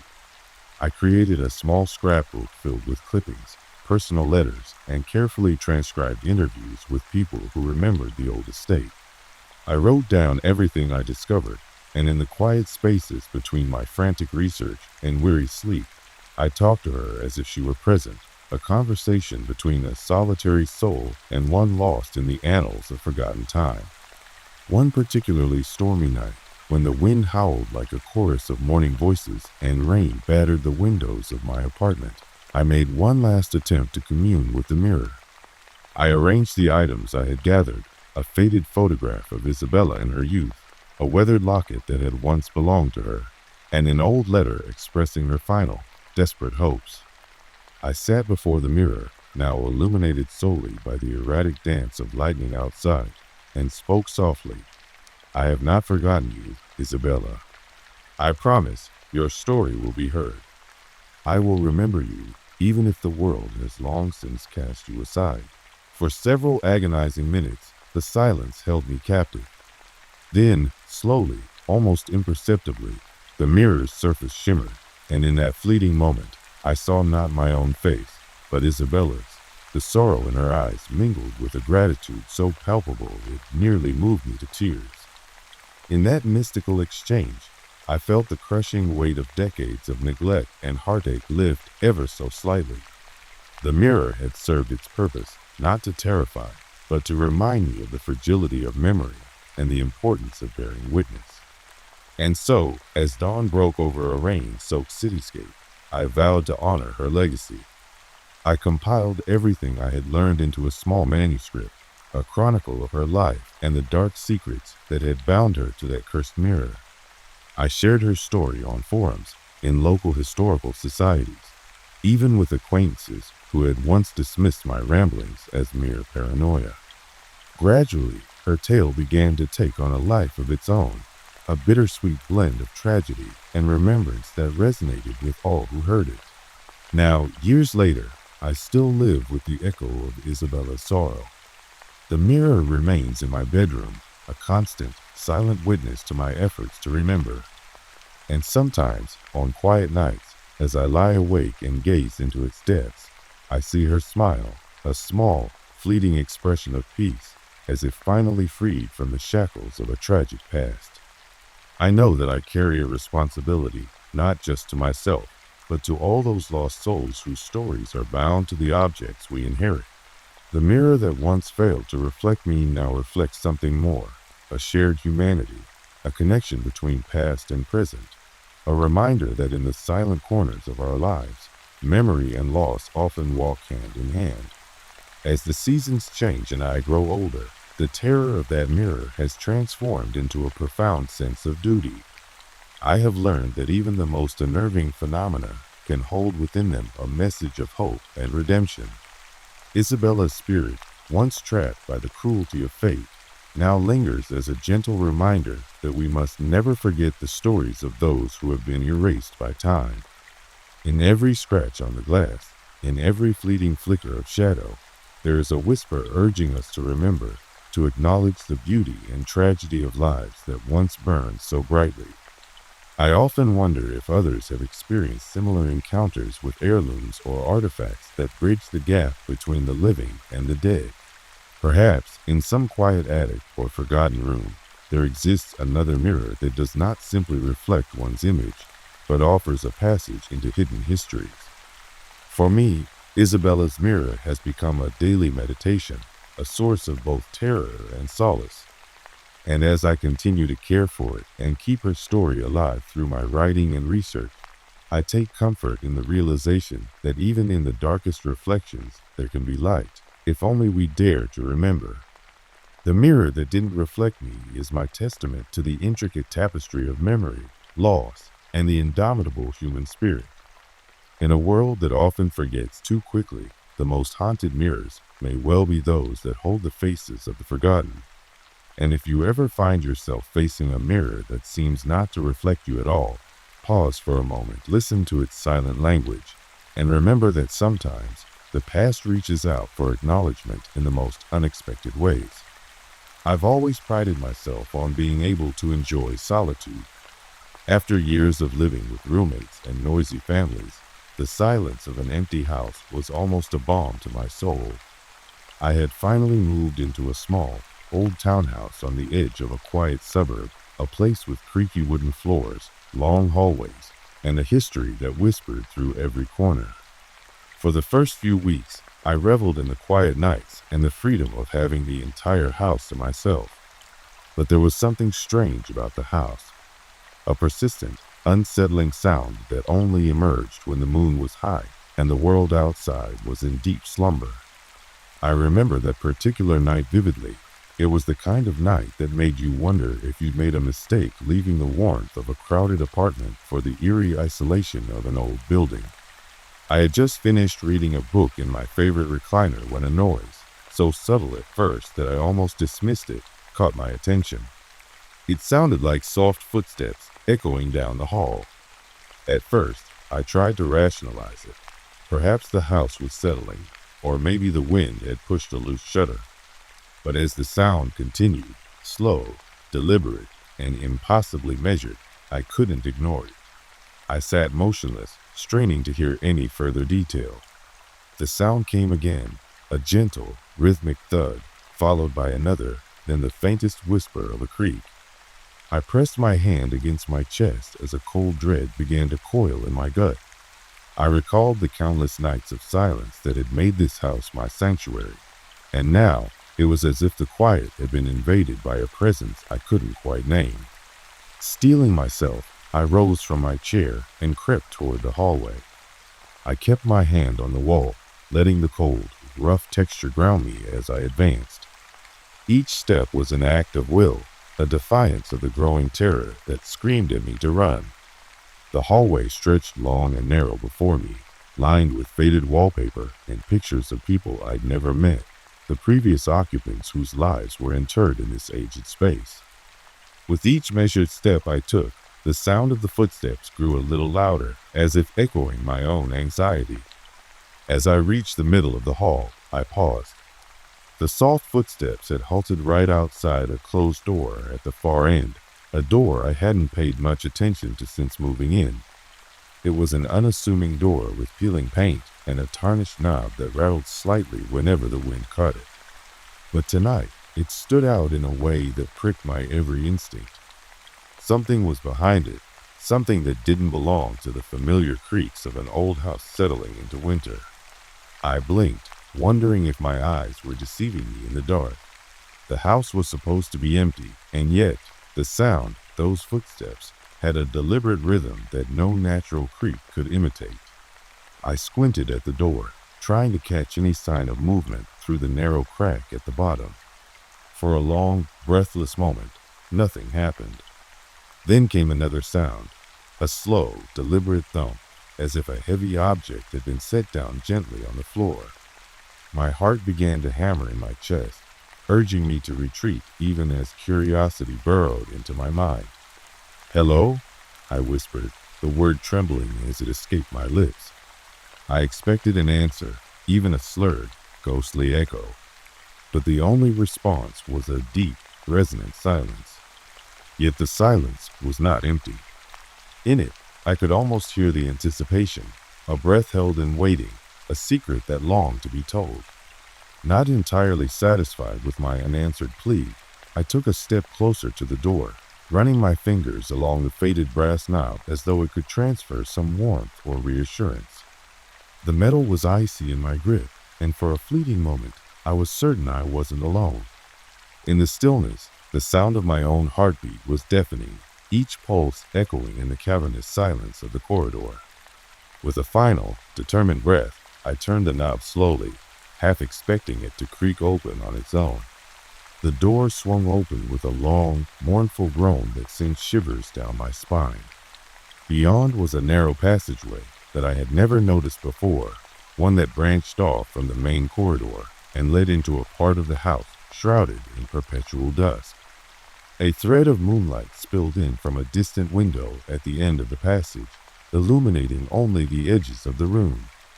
I hesitated at its threshold, wondering if it would be better to ignore the summons altogether, but something compelled me forward. It was as if the footsteps had been guiding me here all along. I stepped into the passage, and the door closed silently behind me.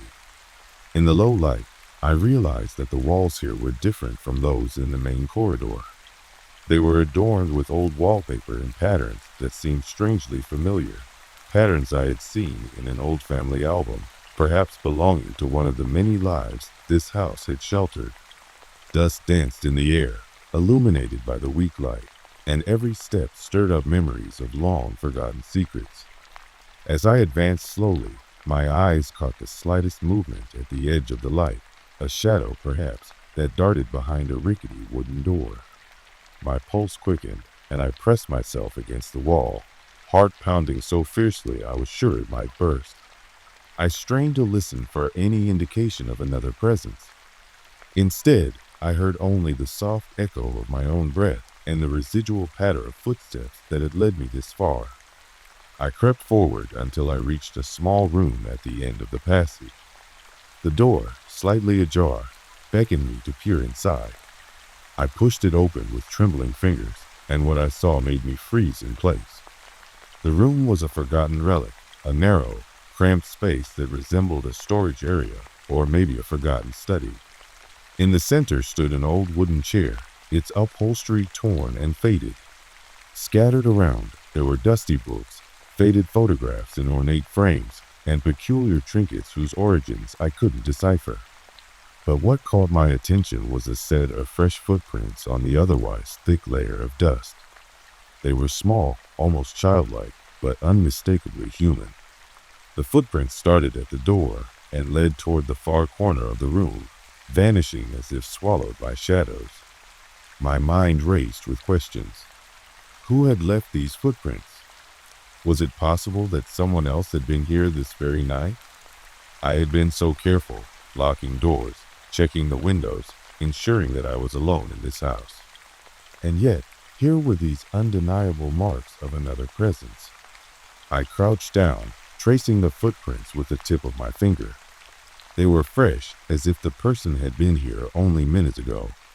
A chill spread through me, and I realized that I might not be the sole custodian of this house's secrets after all. I rose slowly, a mixture of dread and determination coursing through me. I could no longer ignore the sounds I had heard for weeks, the footsteps echoing in the hall, the mysterious thuds, and now the traces of someone unseen. Every whisper of sound in this corridor, every faint movement of the shadows seemed to coalesce into a single, haunting truth. I was not alone. I gathered my courage and decided to follow the trail of footprints. At first, the path was clear. They led directly from the small room back into the corridor, toward an area of the house I rarely visited. A narrow hallway that connected the living spaces to a series of closed rooms at the rear. The hallway was even more oppressive than the rest of the house, its walls marked with the remnants of old, scorched wallpaper and the persistent odor of decay that no open window could dispel. The footprints continued, this time appearing more erratic, almost frantic, as if the person had been running, desperate to escape or perhaps to hide from something. As I advanced down the hall, my mind began to conjure up images of horror movies I'd watched in my youth, images of children fleeing unseen terrors in abandoned houses, of spectral figures chasing after the living through dim corridors. The sound of the footsteps was growing louder here, clearer even, and I could swear I heard faint panting mixed in with them. My instinct screamed at me to turn back, yet an inexplicable curiosity bound my feet to the floor. I passed closed doors whose numbers I didn't remember from a standard house layout. Some were oddly labeled with faded symbols rather than numbers. The further I walked, the more I felt the oppressive weight of the house history pressing in on me. It was as though the walls themselves were imbued with the grief and terror of those who had once inhabited the spaces I now traversed. Then, as I reached the very end of the hallway, I noticed that the door at the far end was slightly ajar. A dim, flickering light spilled out from the gap, accompanied by the unmistakable sound of hurried footsteps, a staccato rhythm that made my skin crawl. I realized with a jolt that the footprints had led me directly here. With hands clenched in trepidation, I approached the door and peered inside. The room beyond was small, almost like a makeshift playroom, but with an atmosphere of profound neglect. In the center of the floor was an old, ornate rug that had once been vibrant with pattern, but was now faded and torn. Near the rug stood a low table cluttered with dusty toys, a porcelain doll with cracked eyes, a set of worn-out crayons, and a framed photograph of a little girl whose smile had long since faded into melancholy. The presence here was palpable. The air felt heavy, as if every lingering regret and every sorrowful memory of the past had accumulated in this very space. I felt a pressure building in my chest. It was as if the house itself was holding its breath, waiting for me to unlock a secret that had been hidden for decades. In the far corner, I noticed a small, door-like recess built into the wall. It was nearly concealed by cobwebs and a tattered curtain, but I could see fresh scuff marks on its surface, evidence that someone had recently used it, perhaps in haste. Drawn by a mixture of terror and empathy, I moved closer. My footsteps were soft on the creaking wooden floor as I approached the recess. There was something disturbingly intimate about the marks here, as if someone had been hiding and then suddenly fled in a moment of sheer panic. I reached out and slowly pulled aside the curtain, its fabric soft and threadbare in my trembling hands. Behind it was a narrow doorway leading into a dark, almost suffocating space. I could make out the outline of another passage, one that was not accessible from the main parts of the house. This, I realized, was a secret section, a place the previous occupants had hidden away, perhaps for reasons I could no longer fathom. I hesitated, heart beating erratically, before gathering the resolve to step inside. The air grew colder as I passed through the doorway, and the sound of my own footsteps was muffled by layers of dust and silence. I reached the end of the passage and found myself in a tiny chamber filled with relics of a bygone era. Yellowed letters tied with brittle string, a rusted music box that still managed to produce a faint, melancholic tune when wound, and several faded portraits of individuals who looked as if they had once known unfathomable sorrow. One portrait in particular caught my eye, a woman with eyes that seemed to plead for salvation, her delicate features framed by curls that cascaded like an echo of lost time. On the back of the frame was a date, 1947. My mind raced with possibilities. Was this her? Had she been the one who once walked these halls, leaving footprints that I now followed? The intensity of the moment overwhelmed me, and I nearly collapsed under the weight of the unanswered questions and the haunting beauty of sorrow captured in faded paint. I sat down on a dusty, cold bench in the chamber and listened. The silence here was different. It was heavier, laden with unsaid words and broken promises. In the distance, I could faintly hear a soft murmur, like a voice reading a lullaby from another world.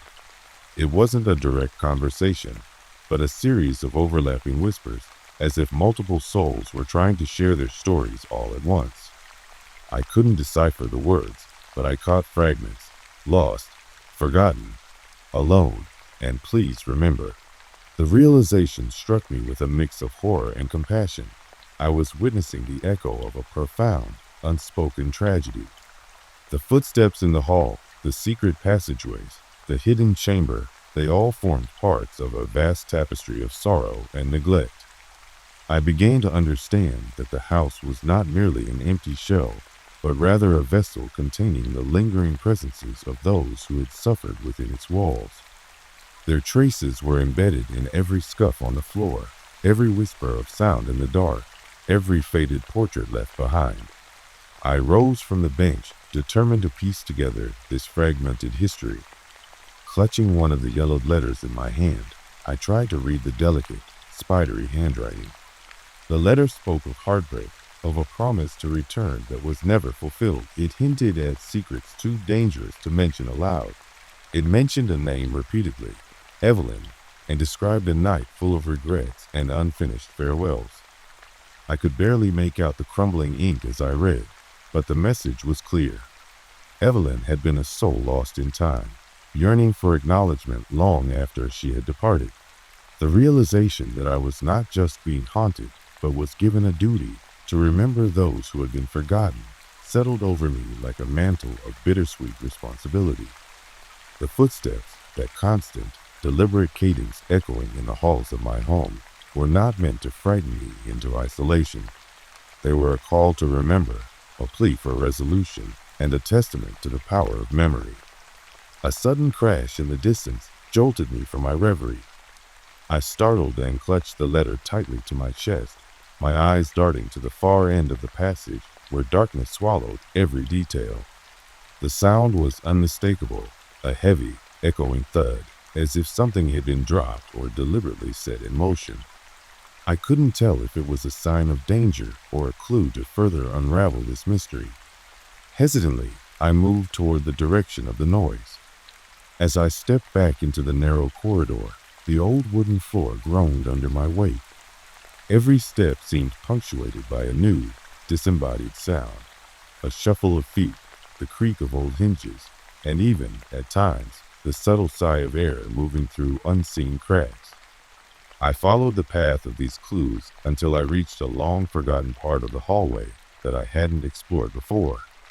There, the sound of footsteps was unmistakable, soft at first, then faster, almost hurried. They thumped along a worn-out carpet, echoing against walls decorated with peeling, ghostly wallpaper. I froze. The footsteps had become erratic, as if their owner was trying to escape or hide. In that moment, the silence of the house was shattered by a sudden, sharp cry, a sound that resonated not only in the halls but deep within me. I wasn't sure if it was my imagination or a real voice, but it had the quality of anguish, of calling out in desperation. Unable to ignore it, I pressed on, following the trail deeper into the labyrinth of dark corridors. At last, I arrived at a heavy, creaking door marked with a single, weathered number I didn't recognize. It was locked, but there were fresh scratches along its surface, evidence of someone or something desperately trying to force it open from the inside. With trembling fingers, I found an old key on a hook nearby, a key that should not have worked in this modern lock, yet somehow it fit. I inserted it slowly, every click of the tumblers echoing like a countdown. The door swung open with an eerie moan, revealing a spacious room that seemed to defy the rest of the building's decay. Here, a grand hallway stretched out, lined with mirrors that reflected not only my pale, terrified face, but also fleeting images of people who were not there. For a split second, I saw a little girl in a frilly dress, her eyes wide with fear, and a man with sorrow etched into his features, silently pleading. They vanished as quickly as they had appeared, leaving only a lingering chill. I stepped inside cautiously. The hall was decorated with remnants of past glories. An elegant chandelier that hung precariously from a high ceiling, portraits in gilded frames whose subjects seemed almost to watch my every move, and a thick red carpet that muffled the sound of my footsteps. Yet the most disturbing element was the sound, a series of gentle, measured footsteps that ran alongside mine, as though I were being followed by a silent companion. I reached out to touch one of the mirrors and saw not just my reflection, but the ghostly afterimage of a pair of feet following me behind.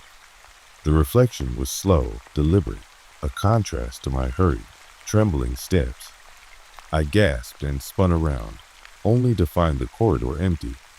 My pulse thundered as I realized I was caught in a disorienting interplay between past and present, memory and current terror.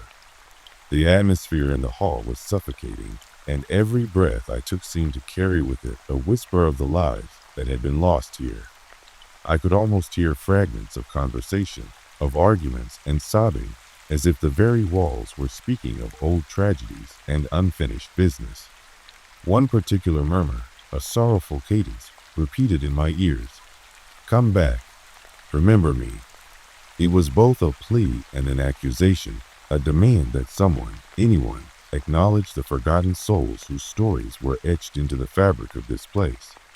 I sank to my knees in the center of the hall, overwhelmed by the relentless procession of voices and footsteps that haunted me. The mansion seemed to breathe, its ancient heartbeat resonating in time with mine. I clutched the letter about Evelyn and let tears of both fear and compassion roll down my cheeks. I knew now that the footsteps through the hall were not malignant forces. They were the echoes of lives interrupted, of tragedies that had never been properly mourned. They were a call for remembrance, a desperate bid for closure that I alone was now burdened to answer. Determined not to let these restless echoes fade into the silence once more, I vowed to uncover the stories behind each faded footprint and whispered call. I began scouring the corridors for any scrap of evidence, old diaries, family records, news clippings stuck behind peeling wallpaper. Each discovery deepened the mystery and my connection to this house's tragic past.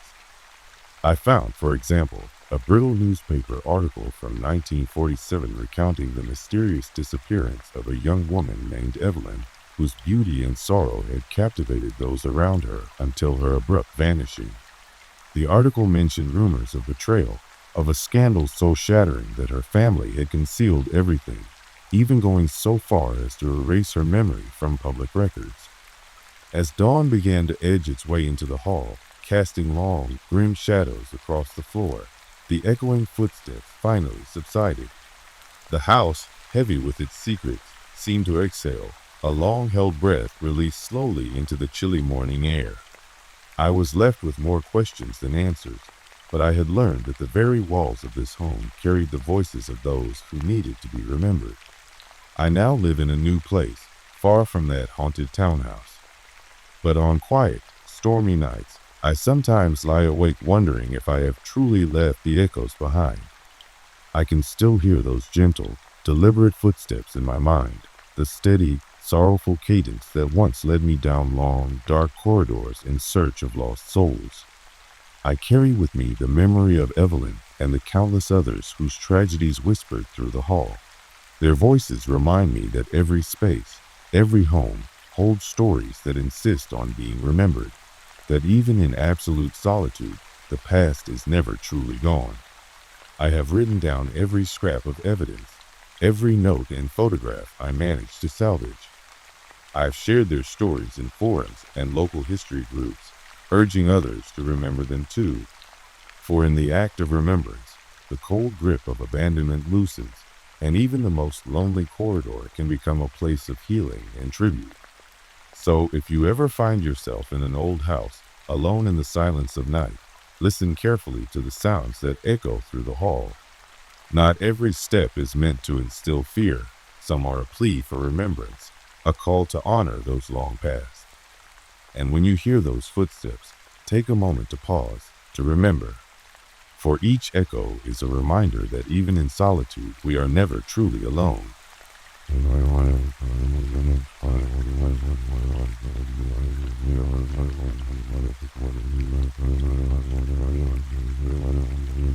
Footsteps through the hall is my account of a night when the past reached out through the darkness, a reminder that every home, no matter how empty it might seem, is haunted by the echoes of lives once lived. I now know that the footsteps were not a threat, but a chorus of lost souls, each urging me, and perhaps you, to remember. I wasn't supposed to be on this crew. Originally, I was scheduled to join the survey vessel Nova Echo 2 weeks later for a job off the Azores. But a last-minute cancellation by another technician meant I got bumped up. They flew me in on short notice, shoved a thick operations binder into my arms, and told me, read the highlighted pages before we dive. I didn't get a chance to unpack before we were already 40 miles offshore. I've worked deep-sea telecom for 8 years now, spent more time in decompression than some Navy divers. I've done dives in the Baltic, the Caribbean Trench, even that cursed patch off the Indian coast we call the breathing pit. I've seen strange things at the ocean's floor, shimmering anomalies, deep-sea fauna that shouldn't exist, entire sunken cities lost to maps. But nothing, and I mean nothing, prepared me for what I found beneath the North Atlantic. This job was different. We weren't repairing a cable. We were reconnecting some ancient line originally laid in the 1950s that had been dormant for decades. Someone somewhere had paid top dollar to reactivate it. Our job was to descend, locate the junction point, and manually reconnect it to a new relay node. Simple enough. We were just supposed to be the hands. The binder I was handed had rules, not protocols. Rules, printed in red ink, right between emergency procedures and pressure equalization diagrams. Rules for Operation Echo Dusk Protocol for cable line ZN47. Do not attempt to trace where the cable originates. If you see lights in the trench, turn off your suit's headlamp immediately. If you hear voices through your comm system, do not respond, even if it uses your name. The relay node will accept your presence before it opens. Wait until it pulses blue. Once the connection is made, ascend within 7 minutes. If unable to ascend, break the mirror capsule. I asked the crew about the list. The engineer who handed me the binder, Becker, just smiled and said, "Don't worry about it. It's protocol from upstairs. We've done this run once before. You follow the rules, you come back up." He didn't elaborate. The dive itself was uneventful at first. The ROV scouted ahead, lights scanning the endless seabed like ghostly searchlights. We descended in the bell to about 4,300 meters, a ridiculous depth for a manned operation, but nothing our suits and systems couldn't handle. Down there, in the inky cold, everything feels dead. Time doesn't pass the same. Your thoughts slow down. The pressure wraps around your skull like a tightening glove. But when I stepped out of the dive bell and my boots sank into that black sediment, something was off. The cable was massive, at least a meter thick, and made of a material I'd never seen. It pulsed faintly, an almost imperceptible glow like bioluminescence. When I ran my glove over it, I felt a hum. Not electric, not mechanical. Organic, like touching the back of a sleeping animal. I followed the length of it to the relay node, some coffin-sized box half buried in the sand, covered in barnacle-like growths and something that looked like veins. I waited for the blue pulse, per the rules. 10 seconds. Then 20. Just when I was about to radio in, the node breathed. That's the only way I can describe it. It inhaled, its panels expanding outward like a ribcage. And then it pulsed blue. I knelt, opened my toolkit, and began the reconnect procedure. That's when the lights started. At first I thought they were from the submersible above, reflections maybe, or bioluminescent plankton reacting to our equipment. But they moved in patterns. Shapes. Circles, then triangles, then spirals. Deliberate, like they were watching me, or signaling. I flicked off my headlamp. The lights remained. That's when I broke Rule 1. I wasn't trying to be curious. I just wanted to orient myself, see if the lights were being reflected from something on the seafloor. I turned and let my eyes trace the cable backward toward its origin. That's when I saw the trench. No map had shown it. It wasn't on the sonar, but there it was, a jagged scar in the seabed, maybe 30 meters wide, blacker than the water itself. The cable descended into it, disappearing into nothingness. And there was something inside it. I saw movement. Not fish. Not eels. Something taller. Human-shaped. They stood at the edge of the trench, just watching. Dozens of them. No suits, no lights.